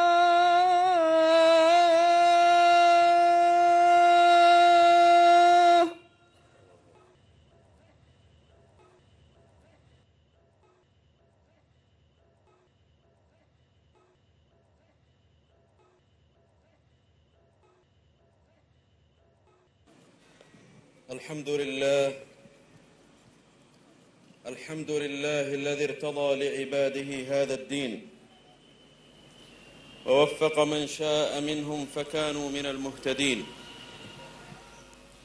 أقام به العدل في الأرض وجعله ميزان الفوز يوم العرض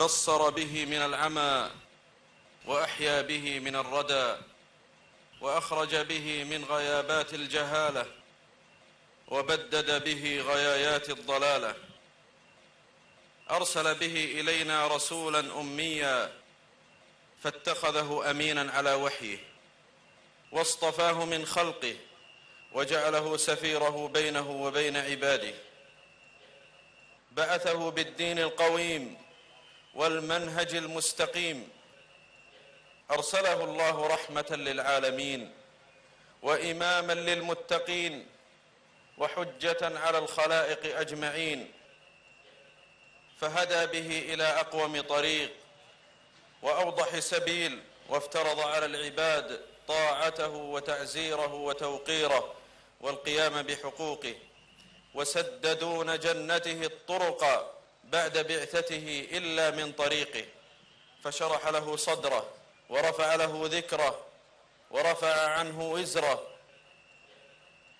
وجعل الذلة والصغار على من خالف أمره وأنزل عليه قرآنا عربيا مبينا أوضح به الحجة وأنار به المحجة وجعله مهيمنا على سائر الكتب وأكرم به أمة الإسلام من عجم وعرب فصلى الله على هذا النبي الكريم وسلم وعلى آله وأصحابه وأزواجه وذريته وأتباعه وشرف وكرم أما بعد فأوصي نفسي وإياكم أيها المسلمون بوصية الله تعالى للأولين والآخرين حيث قال جل شأنه ولقد وصينا الذين أوتوا الكتاب من قبلكم وإياكم أن اتقوا الله وإن تكفروا فإن لله ما في السماوات وما في الأرض وكان الله غنيا حميدا فتقوى الله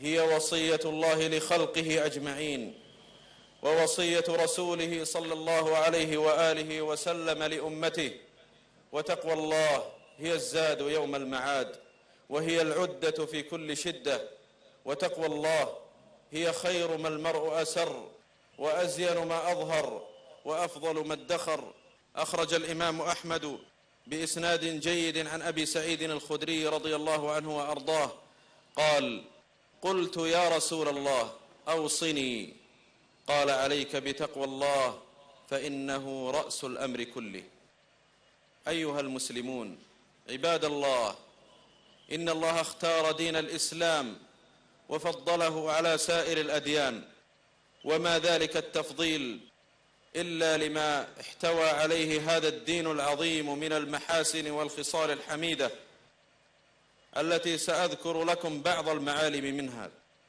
اعلموا عباد الله أن دين الإسلام يقوم على أساس عقيدة التوحيد التي بعث الله بها رسله عليهم الصلاة والسلام، فلا يجوز للمسلم أن يصرف حق الله تعالى وهو العبادة إلى أحد من خلقه كالدعاء والسجود والنذر والاستغاثة وذبح القرابين ونحو ذلك. وهذه العقيدة العظيمة هي في الأساس تحرير للإنسان من عبودية الخلق إلى عبودية الخالق سبحانه وتعالى، فيتوجه القلب وينصرف بكليته إلى خالقه عز وجل، فيصرف له أنواع العبادات وأنواع الطاعات. يقول سبحانه وتعالى: وما أمروا إلا ليعبدوا الله مخلصين له الدين. ولذا قال أحد العارفين: وسجود الفتى لرب عظيم من ألوف السجود فيه نجاة. وحين وصل المسلمون أرض فارس دعاة هادين، قال رستم لربعي بن عامر، قال له: ما جاء بكم؟ قال: إن الله ابتعثنا لنخرج من شاء من عبادة العباد إلى عبادة رب العباد، ومن جور الأديان إلى عدل الإسلام، ومن ضيق الدنيا إلى سعة الآخرة، فأرسلنا بدينه لندعوهم إليه. ومن محاسن هذا الدين أنه يقوم على أساس العدل والمساواة بين بني الإنسان كافة، فلا فضل لعربي على أعجمي، فلا فضل لعربي على غير عربي، ولا لأبيض على أسود، ولا لأسود على أبيض، ولا لغني على فقير، ولا لفقير على غني، إلا بتقوى الله سبحانه وتعالى. قال الله عز وجل: يا أيها الناس إنا خلقناكم من ذكر وأنثى وجعلناكم شعوبا وقبائل لتعارفوا إن أكرمكم عند الله أتقاكم إن الله عليم خبير. وأخرج أحمد في مسنده بإسناد صحيح عن جابر رضي الله عنه وأرضاه قال: خطبنا رسول الله صلى الله عليه وسلم وسط أيام التشريق خطبة الوداع، فقال: يا أيها الناس، ألا إن ربكم واحد وإن أباكم واحد، ألا لا فضل لعربي على عجمي، ولا لعجمي على عربي، ولا لأحمر على أسود، ولا لأسود على أحمر، إلا بالتقوى إن أكرمكم عند الله أتقاكم।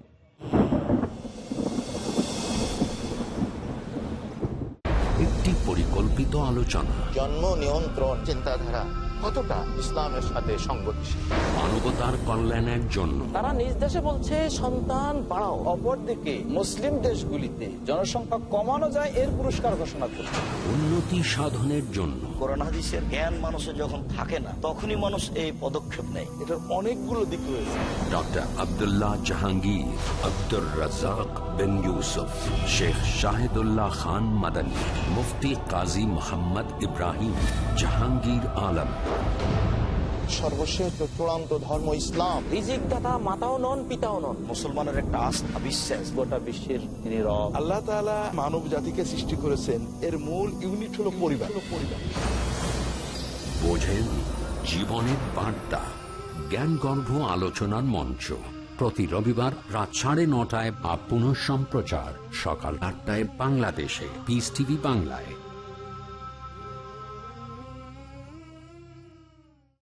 দ্বিধা, দ্বন্দ্ব, মূল্যবোধের অভাব, প্রকৃত বিশ্বাসের অভাব, অসচেতন জীবনযাপন, ধর্মকে ভুলভাবে তুলে ধরা, ধর্মীয় গ্রন্থের পরিবর্তন এবং সংস্করণ যথাযথ তথ্য পেতে সকল ক্ষেত্রে আমি সংগ্রাম করছি সত্য প্রকাশ করতে, কারণ এটা যেন আপনার অধিকার আর আমার দায়িত্ব সত্যটা বলা। দেখুন সত্য উন্মোচন প্রতি শুক্রবার থেকে বুধবার রাত 9টায় আর পুনঃ সম্প্রচার সকাল 7:30 বাংলাদেশে পিস টিভি বাংলায়।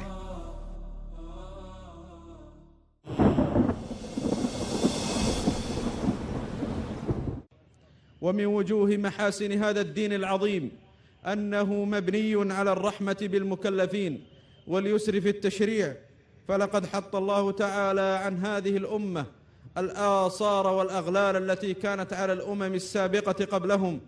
قال سبحانه وتعالى: الذين يتبعون الرسول النبي الأمي الذي يجدونه مكتوبا عندهم في التوراة والإنجيل يأمرهم بالمعروف وينهاهم عن المنكر ويحل لهم الطيبات ويحرم عليهم الخبائث ويضع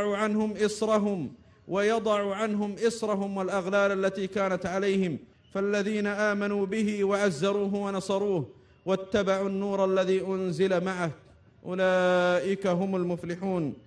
وقال تعالى: هو اجتباكم وما جعل عليكم في الدين من حرج ملة أبيكم إبراهيم هو سماكم المسلمين من قبل وفي هذا ليكون الرسول شهيدا عليكم وتكونوا شهداء على الناس.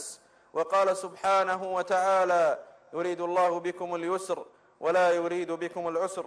وقد أخرج البخاري في صحيحه عن أبي هريرة رضي الله عنه عن النبي صلى الله عليه وسلم قال: إن الدين يسر ولن يشاد الدين أحد إلا غلبه فسددوا وقاربوا وأبشروا. ومن وجوه محاسن دين الإسلام السعة والشمولية، فقد استوعب الإسلام جميع أحكام المكلفين فلم يغادر منها صغيرة ولا كبيرة إلا بينها وأوضحها أجلى بيان.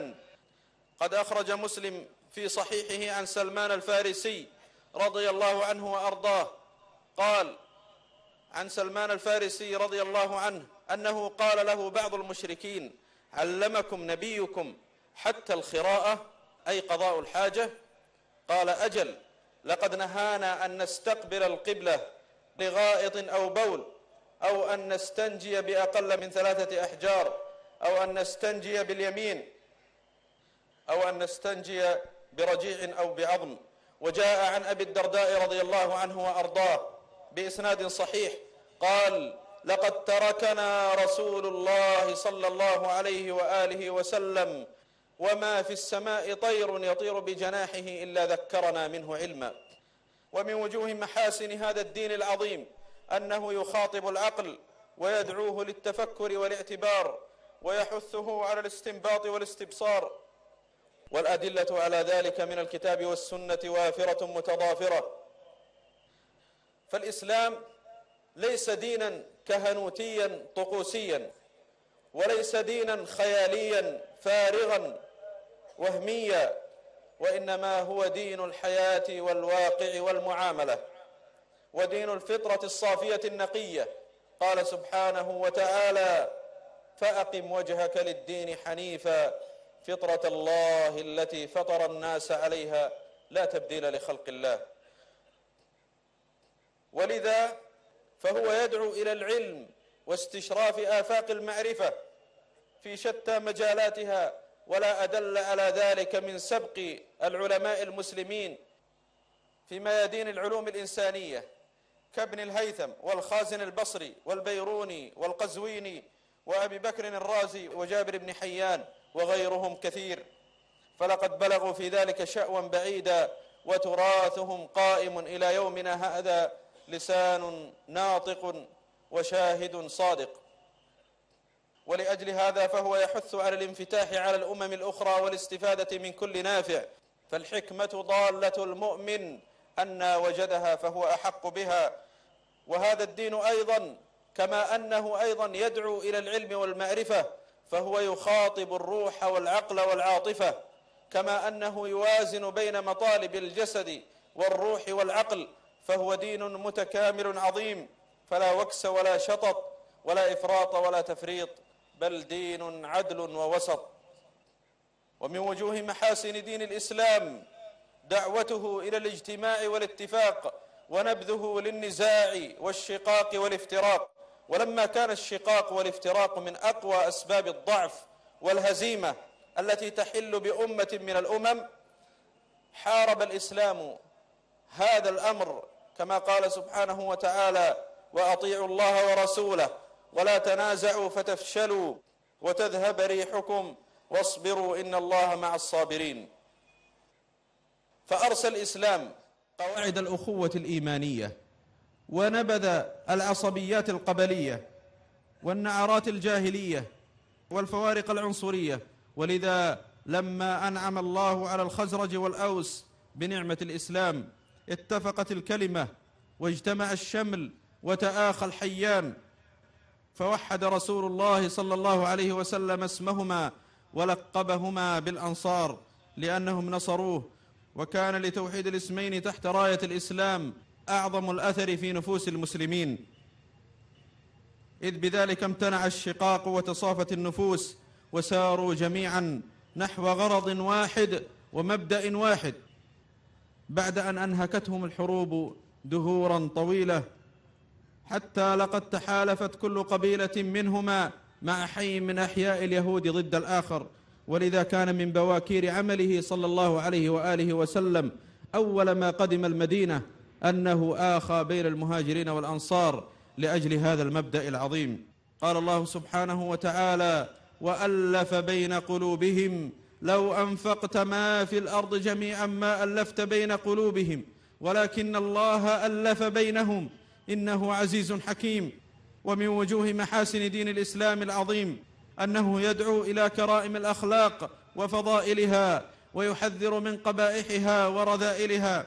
ففي صحيح البخاري من حديث ابن عباس رضي الله عنهما في قصة هرقل عظيم الروم أنه قال لهم: ماذا يأمركم هذا النبي؟ فقال له أبو سفيان ابن حرب قال: يقول اعبدوا الله ولا تشركوا به شيئا واتركوا ما يقول آباؤكم ويأمرنا بالصلاة والصدق والعفاف والصلة. فانظر أيها المسلم أيها المنصف إلى شهادة أبي سفيان وهو من ألد أعداء الإسلام يومئذ. شهد الأنام بفضله حتى العدا والفضل ما شهدت به الأعداء. هذه بعض محاسن ديننا العظيم الذي جمع الله به الأمة بعد شتاتها وأحيا به القلوب بعد مواتها. فاستمسكوا أيها المسلمون بدينكم، استمسكوا بدينكم فإنه سر قوتكم وعزتكم وسبب تمكينكم. قال تعالى: ولا تهنوا ولا تحزنوا وأنتم الأعلون إن كنتم مؤمنين. أقول هذا القول وأستغفر الله العظيم لي ولكم ولسائر المسلمين من كل ذنب وخطيئة فاستغفروه إنه كان غفارا.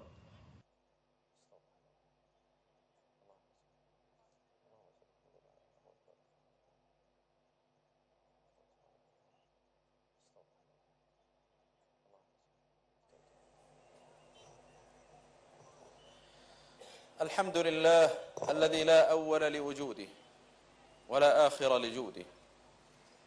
الحمد لله الذي لا أول لوجوده ولا آخر لجوده. وصلى الله على خير مبعوث بشرائعه وحدوده وعلى آله وأصحابه وأزواجه وذريته وجنوده. أما بعد، فاتقوا الله أيها المسلمون واعلموا أنكم إلى ربكم راجعون وأنكم بأعمالكم محاسبون ومجزيون. واعلموا أن الله سبحانه أكرمكم بهذا الدين وجعلكم من حملته ومن الهداة المهتدين وجعلكم من خير أمة أخرجت للناس أجمعين. كنتم خير أمة أخرجت للناس تأمرون بالمعروف وتنهون عن المنكر وتؤمنون بالله. وكذلك جعلناكم أمة وسطا لتكونوا شهداء على الناس. فأي شرف يفوق هذا الشرف وأي كرامة تربو على ذلك لمن عرف. فكونوا من حملته ومن الدعاة إليه ومن الذائدين عنه والمحافظين عليه. يزدكم قوة إلى قوتكم وينصركم ويثبت أقدامكم كما هي سنته في من نصر دينه وأعلى كلمته وحكم شريعته. أيها الناس، إن أعداء الإسلام أدركوا أن سر قوة المسلمين وسبب تفوقهم وعزتهم هو في التمسك بشريعة الإسلام والسير على منهاجها. فلم يفتأوا في سبيل صدها وصرفها عنه بالشهوات والشبهات قديما وحديثا، ونجحوا في ذلك إلى حد بعيد. وأقوالهم في الإشادة بدين الإسلام والاعتراف بذلك مشهورة معروفة. فمن ذلك قول أحد زعماء الغرب: إن المسلمين يمكنهم أن ينشروا حضارتهم في العالم الآن بنفس السرعة التي نشروها بها سابقا، بشرط أن يرجعوا إلى الأخلاق التي كانوا عليها حين قاموا بدورهم الأول، لأن هذا العالم الخاوي لا يستطيع الصمود أمام روح حضارتهم. وقول أحدهم: لا يوجد مكان على سطح الأرض إلا واجتاز الإسلام حدوده وانتشر فيه، فهو الدين الوحيد الذي يميل الناس إلى اعتناقه بشدة تفوق أي دين آخر. أيها المسلمون، أيها الناس أجمعين، إن الإسلام هو الحل الوحيد للإنسان البعيد التائه عن الله، وهو العاصم من تيار الخواء الروحي الذي تخلفه الحضارة المادية، وفي هذا الدين العصمة والنجاة. إن الله سبحانه وتعالى لما اختار هذا الدين حفظه سبحانه وتعالى، فهذا الدين لا يزيد على الأيام إلا رسوخا وامتدادا، وذلك لأنه دين رب العالمين. يريدون أن يطفئوا نور الله بأفواههم ويأبى الله إلا أن يتم نوره ولو كره الكافرون. هو الذي أرسل رسوله بالهدى ودين الحق ليظهره على الدين كله ولو كره المشركون. أيها المسلمون، إن الله سبحانه وتعالى أمركم بأمر عظيم وندبكم إليه. إن الله سبحانه وتعالى أمركم بأمر عظيم وندبكم إليه، ألا وهو الصلاة والسلام على النبي الكريم. قال الله سبحانه وتعالى: إن الله وملائكته يصلون على النبي يا أيها الذين آمنوا صلوا عليه وسلموا تسليما. وقد أخرج مسلم عن عبد الله بن عمرو بن العاص رضي الله عنهما وأرضاهما عن رسول الله صلى الله عليه وآله وسلم قال: من صلى علي صلاة صلى الله عليه بها 10. فاللهم صل وسلم وبارك وأنعم على سيد الأولين والآخرين وإمام المتقين. اللهم إنا نشهد أنه بلغ خير بلاغ، وأدى الأمانة أتم بلاغ، ونصح لهذه الأمة، وجاهد فيك حق الجهاد وأصدقه. اللهم اجزه عنا خير ما جزيت نبيا عن أمته. اللهم اجزه عنا خير ما جزيت نبيا عن أمته. اللهم وارض عن الصحابة أجمعين والخلفاء الراشدين والأئمة المهديين أبي بكر وعمر وعثمان وعلي، وعن سائر الصحابة أجمعين. اللهم اجمع كلمة المسلمين على الحق، اللهم اجمع كلمتهم على الحق، وألف بين قلوبهم على الهدى، وأصلح ذات بينهم، واهدهم سبل السلام، وأخرجهم من الظلمات إلى النور، وانصرهم على عدوك وعدوهم يا رب العالمين. اللهم نجي المستضعفين من المسلمين في كل مكان، اللهم انصر المسلمين في كل مكان. اللهم اهد ضالهم وأرشد حائرهم، وانصرهم على عدوك وعدوهم. اللهم إنا نسألك من كل خير سألكه رسولنا صلى الله عليه وآله وسلم، ونعوذ بك من شر ما استعاذك منه رسولك صلى الله عليه وآله وسلم. اللهم واجعل كل قضاء قضيته لنا خيرا. عباد الله، إن الله يأمر بالعدل والإحسان وإيتاء ذي القربى، وينهى عن الفحشاء والمنكر والبغي، يعظكم لعلكم تذكرون. فاذكروا الله العظيم الجليل يذكركم، واشكروه على آلائه ونعمه يزدكم، ولذكر الله أكبر، والله يعلم ما تصنعون.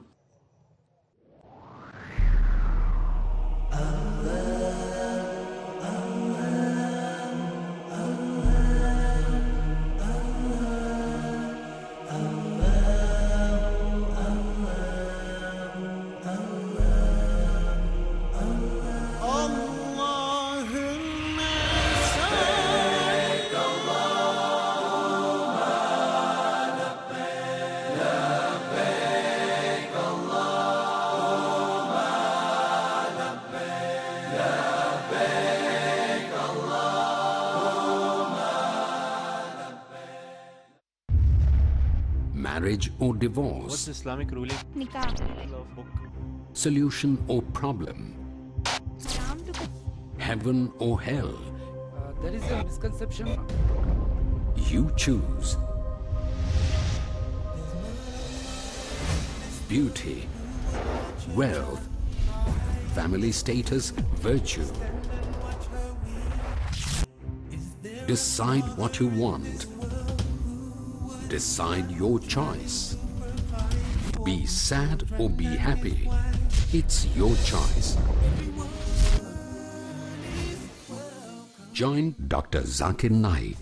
দেখুন অর্ধাঙ্গিনী নাতিত্বাঙ্গিনী প্রতি রবিবার রাত 7:30 আর পুনঃ সম্প্রচার সকাল 9:30 বাংলাদেশে পিস টিভি বাংলায়।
পিস টিভি বাংলা, মানবতার সমাধান।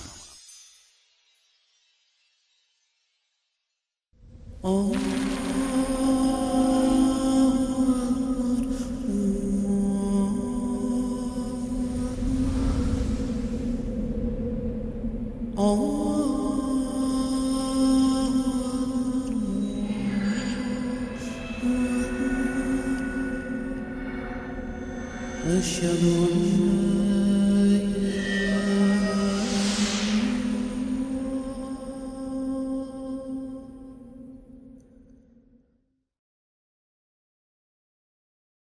الله أكبر الله أكبر.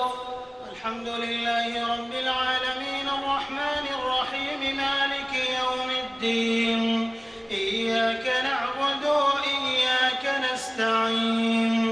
اهدنا الصراط المستقيم صراط الذين أنعمت عليهم غير المغضوب عليهم ولا الضالين.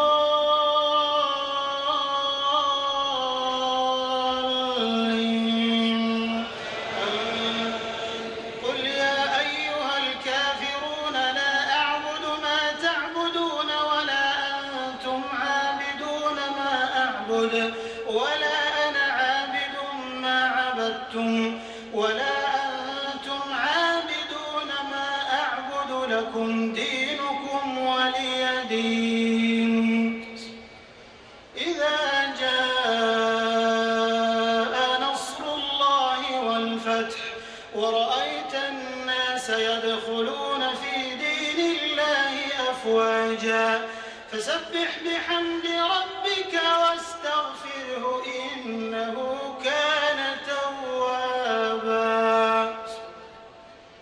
تبت يدا أبي لهب وتب ما أغنى عنه ماله وما كسب سيصلى نارا ذات لهب وامرأته حمالة الحطب في جيدها حبل من مسد.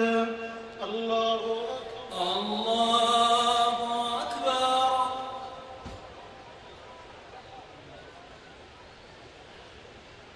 سمع الله لمن حمده ربنا ولك الحمد. الله أكبر الله أكبر.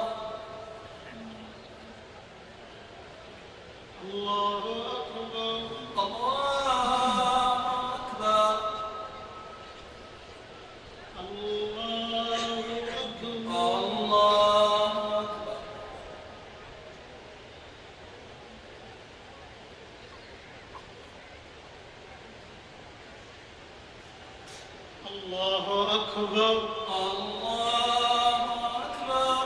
الحمد لله رب العالمين الرحمن الرحيم مالك يوم الدين. إياك نعبد وإياك نستعين. اهدنا الصراط المستقيم صراط الذين أنعمت عليهم غير المغضوب عليهم ولا الضالين.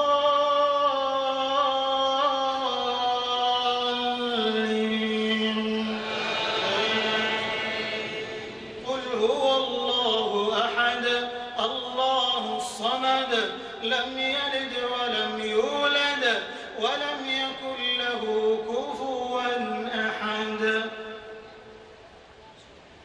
قل أعوذ برب الفلق من شر ما خلق ومن شر غاسق إذا وقب ومن شر النفاثات في العقد ومن شر حاسد إذا حسد. قل أعوذ برب الناس ملك الناس إله الناس من شر الوسواس الخناس الذي يوسوس في صدور الناس من الجنة والناس. اللهم لك الحمد أنت قلت وقولك الحق المبين. قل صدق الله فاتبعوا ملة إبراهيم ومن أصدق من الله حديثا ومن أصدق من الله قيلا. لا إله إلا الله المتوحد في الجلال بكمال الجمال تعظيما وتكبيرا المتفرد بتصريف الأمور على التفصيل والإجمال تقديرا وتدبيرا المتعالي بعظمته ومجده الذي نزل الفرقان على عبده ليكون للعالمين نذيرا. وصلوات الله وسلامه على خاتم النبيين وإمام المرسلين الذي أرسله الله هاديا ومبشرا ونذيرا وداعيا إلى الله بإذنه وسراجا منيرا. ونحن على ما قال ربنا وخالقنا من الشاهدين ولما أوجب وألزم غير جاحدين والحمد لله رب العالمين. اللهم لك الحمد كله ولك الشكر كله وإليك يرجع الأمر كله علانيته وسره. فأهل أنت أن تحمد وأهل أنت أن تعبد وأنت على كل شيء قدير. لك الحمد حمدا كثيرا طيبا مباركا فيه غير مودع ولا مكافئ ولا مستغنى عنه. ربنا تم نورك فهديت فلك الحمد وتم فضلك فرزقت فلك الحمد وتم حلمك فسترت فلك الحمد. اللهم لك الحمد أنت نور السماوات والأرض ومن فيهن ولك الحمد أنت قيوم السماوات والأرض ومن فيهن ولك الحمد أنت الحق وقولك حق ووعدك حق ولقاؤك حق والنبيون حق ومحمد صلى الله عليه وسلم حق وأنت الله الرؤوف الرحيم. اللهم لك الحمد على ما أنعمت به علينا من نعمك العظيمة وآلائك الجسيمة حيث أنزلت إلينا خير كتبك وأرسلت إلينا أفضل رسلك وشرعت لنا أفضل شرائع دينك وجعلتنا من خير أمة أخرجت للناس وهديتنا لمعالم دينك الذي ليس به التباس. ولك الحمد على ما يسرت من صيام شهر رمضان وقيامه وتلاوة كتابك العزيز الذي لا يأتيه الباطل من بين يديه ولا من خلفه تنزيل من حكيم حميد. اللهم لك الحمد كما هديتنا للإسلام وعلمتنا الحكمة والقرآن. لا إله إلا أنت سبحانك إنا كنا من الظالمين سبحانك وبحمدك عدد خلقك ورضا نفسك وزنة عرشك ومداد كلماتك سبحانك وبحمدك على حلمك وعلمك سبحانك وبحمدك على جمالك وجلالك وكمالك اللهم أنت أحق من ذكر وأحق من عبد وأرأف من ملك وأنصر من ابتغي وأجود من سئل وأكرم من أعطى أنت الأحد لا شريك لك والفرد لا ند لك لن تطاع إلا بإذنك ولن تعصى إلا بعلمك تطاع فتشكر وتعصى فتغفر القلوب لك مفضية والسر عندك علانية والحلال ما حللت والحرام ما حرمت والدين ما شرعت والخلق خلقك والأمر أمرك والعبد عبدك وأنت الله الرؤوف الرحيم اللهم إنا عبيدك بنو عبيدك بنو إمائك نواصينا بيدك ماض فينا حكمك عدل فينا قضاؤك نسألك بكل اسم هو لك سميت به نفسك أو أنزلته في كتابك أو علمته أحدا من خلقك أو استأثرت به في علم الغيب عندك أن تجعل القرآن العظيم ربيع قلوبنا ونور صدورنا وجلاء أحزاننا وذهاب همومنا وغمومنا وقائدنا ودليلنا إليك وإلى جناتك جنات النعيم اللهم ذكرنا منه ما نسينا وعلمنا منه ما جهلنا وارزقنا تلاوته آناء الليل وأطراف النهار على الوجه الذي يرضيك عنا اللهم اجعلنا ممن يحلل حلاله ويحرم حرامه ويعمل بمحكمه ويؤمن بمتشابهه ويتلوه حق تلاوته اللهم اجعلنا ممن يقيم حروفه وحدوده ولا تجعلنا ممن يقيم حروفه ويضيع حدوده اللهم اجعلنا من أهل القرآن الذين هم أهلك وخاصتك يا ذا الجلال والإكرام اللهم اجعلنا ممن يقرأ القرآن فيرقى ولا تجعلنا ممن يقرأ القرآن فيشقى اللهم اجعلنا ممن يقال لهم في الجنان اقرأ وارق ورتل كما كنت ترتل في الدنيا فإن منزلتك عند آخر آية تقرأها برحمتك يا أرحم الراحمين اللهم اجعل القرآن العظيم لقلوبنا ضياء ولأبصارنا جلاء ولأسقامنا دواء ولذنوبنا ممحصا وعن النار مخلصا اللهم أسكننا به الحلل وألبسنا به الظلل وأسبغ علينا به النعم وادفع به عنا النقم واجعلنا به عند الجزاء من الفائزين وعند النعماء من الشاكرين وعند البلاء من الصابرين ولا تجعلنا ممن استهوته الشياطين فشغلته بالدنيا عن الدين فأصبح من النادمين وفي الآخرة من الخاسرين اللهم انفعنا وارفعنا بالقرآن العظيم الذي رفعت مكانه وأيدت سلطانه وبينت برهانه وقلت يا أعز من قائل سبحانه فإذا قرأناه فاتبع قرآنه ثم إن علينا بيانه أحسن كتبك نظاما وأفصحها كلاما وأبينها حلالا وحراما محكم البيان ظاهر البرهان محروس من الزيادة والنقصان فيه وعد ووعيد وتخويف وتهديد لا يأتيه الباطل من بين يديه ولا من خلفه تنزيل من حكيم حميد أشهد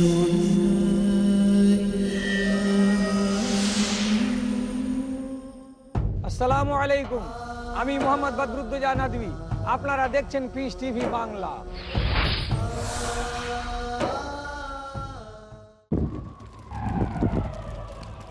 Dialogue.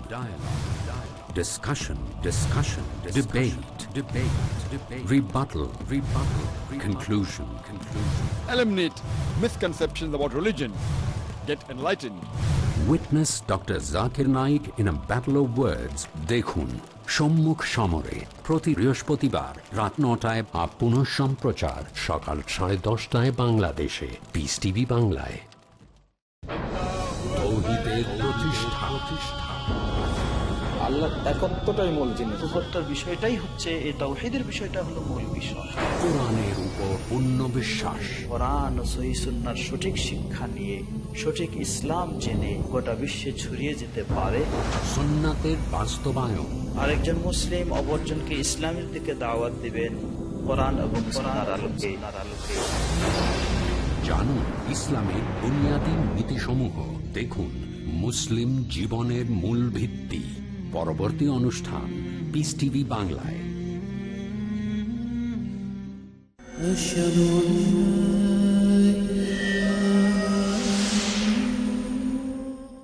اللهم أوجب لنا به الشرف المزيد وألحقنا بكل بر سعيد ووفقنا للعمل الصالح الرشيد.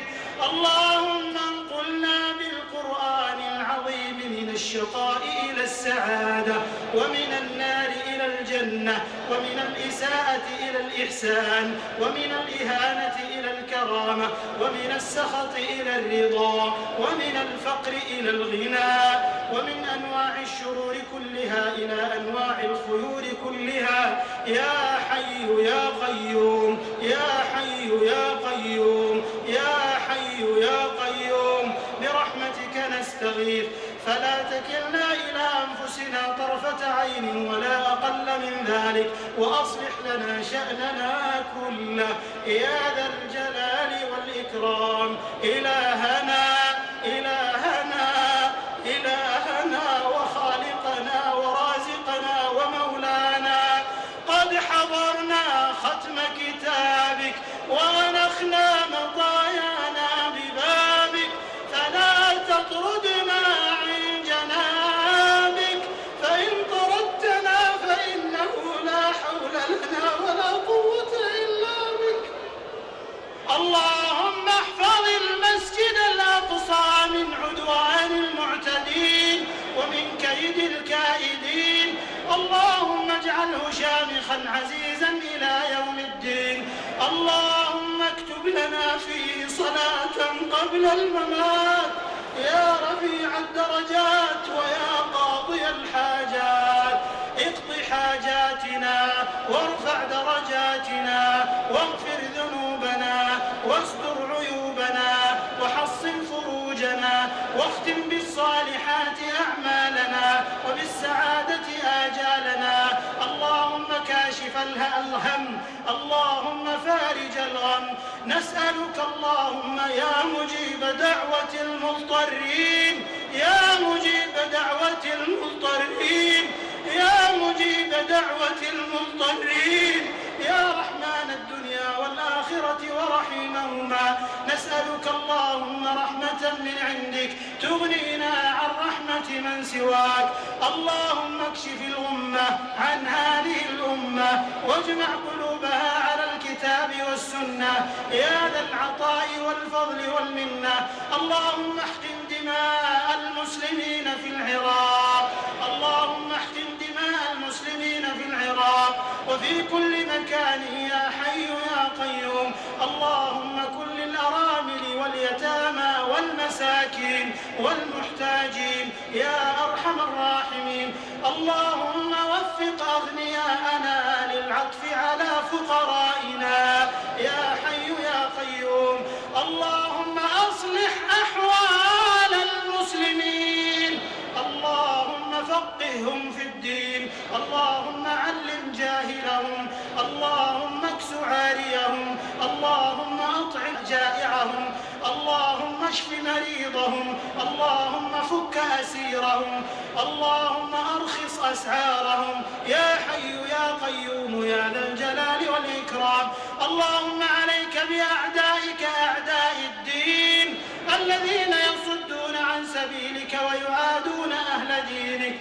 اللهم يا منزل الكتاب ويا مجري السحاب ويا هازم الأحزاب اهزم أعداء الإسلام والمسلمين يا قوي يا عزيز بقدرتك إنك على كل شيء قدير. اللهم شتت شملهم وفرق جمعهم واجعلهم غنيمة للمسلمين وعبرة للمعتبرين.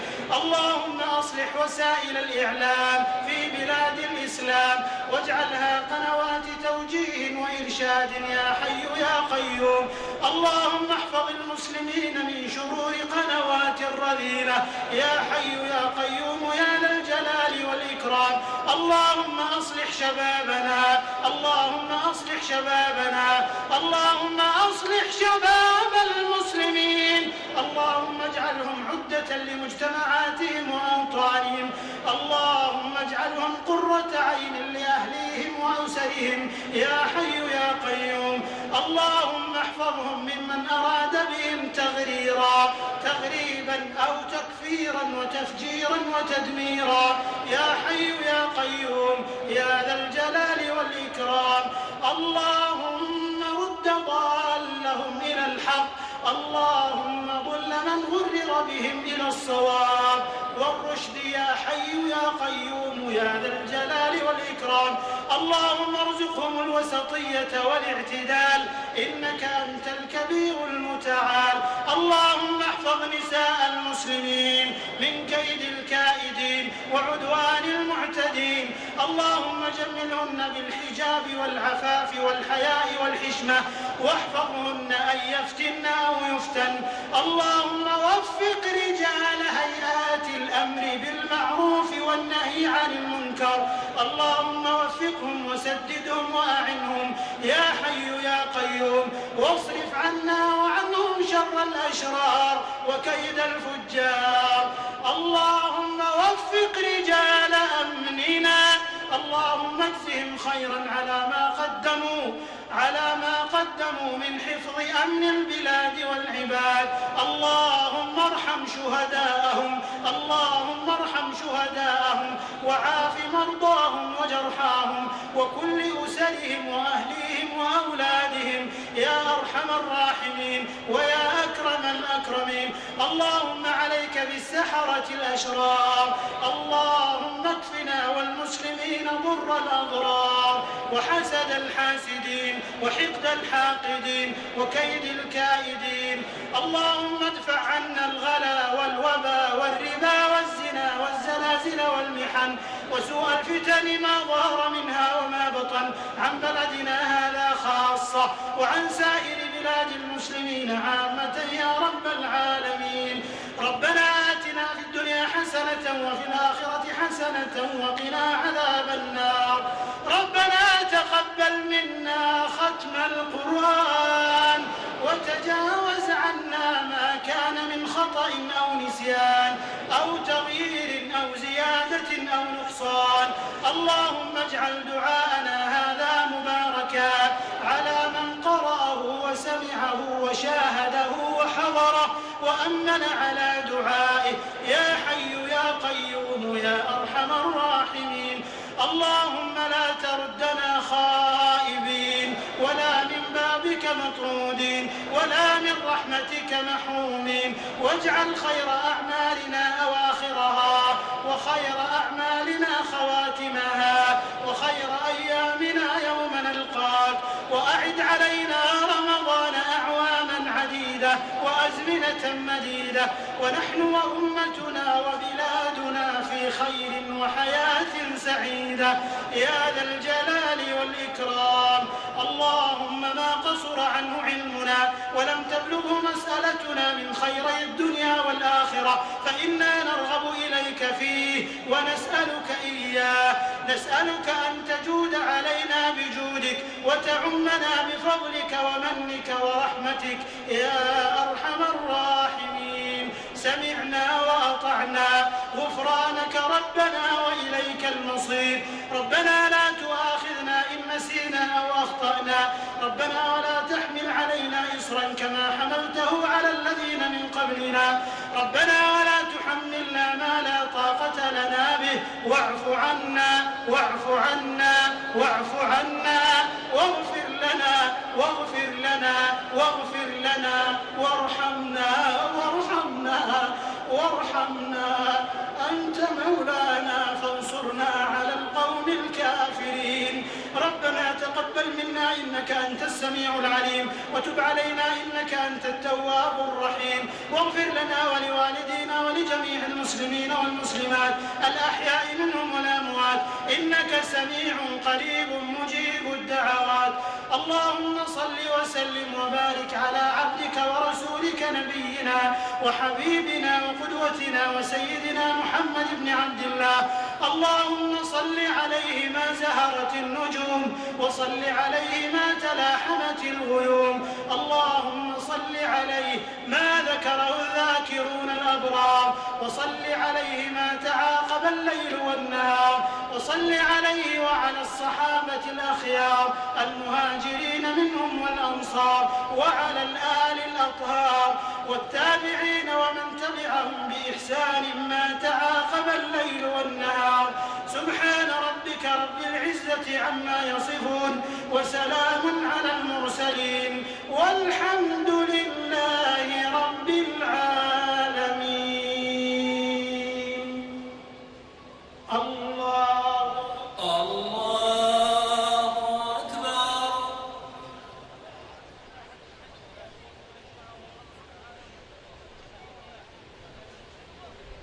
سمع الله لمن حمده. ربنا ولك الحمد.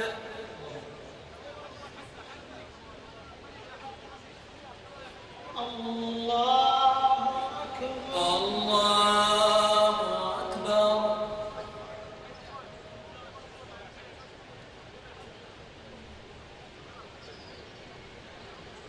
الله أكبر. الله أكبر. الله أكبر. الله أكبر.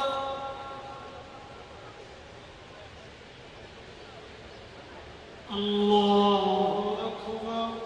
الله أكبر.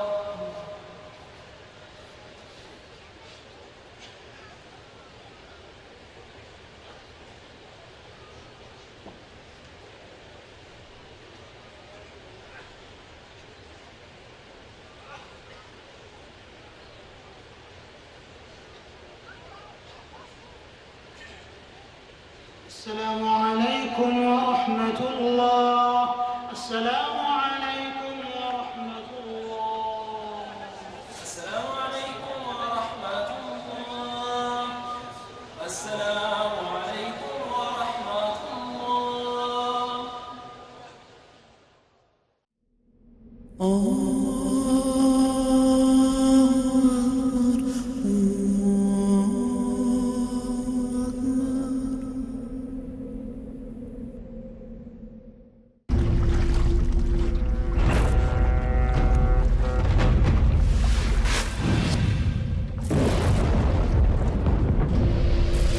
লকার আপনার সম্পদকে সুরক্ষিত না রাখতে পারে, বিনিয়োগ আপনার সম্পদকে না বৃদ্ধি করতে পারে, কিন্তু যাকাত দিলে নিশ্চয়ই আপনার সম্পদ বাড়বে, থাকবে সুরক্ষিত এবং পবিত্র।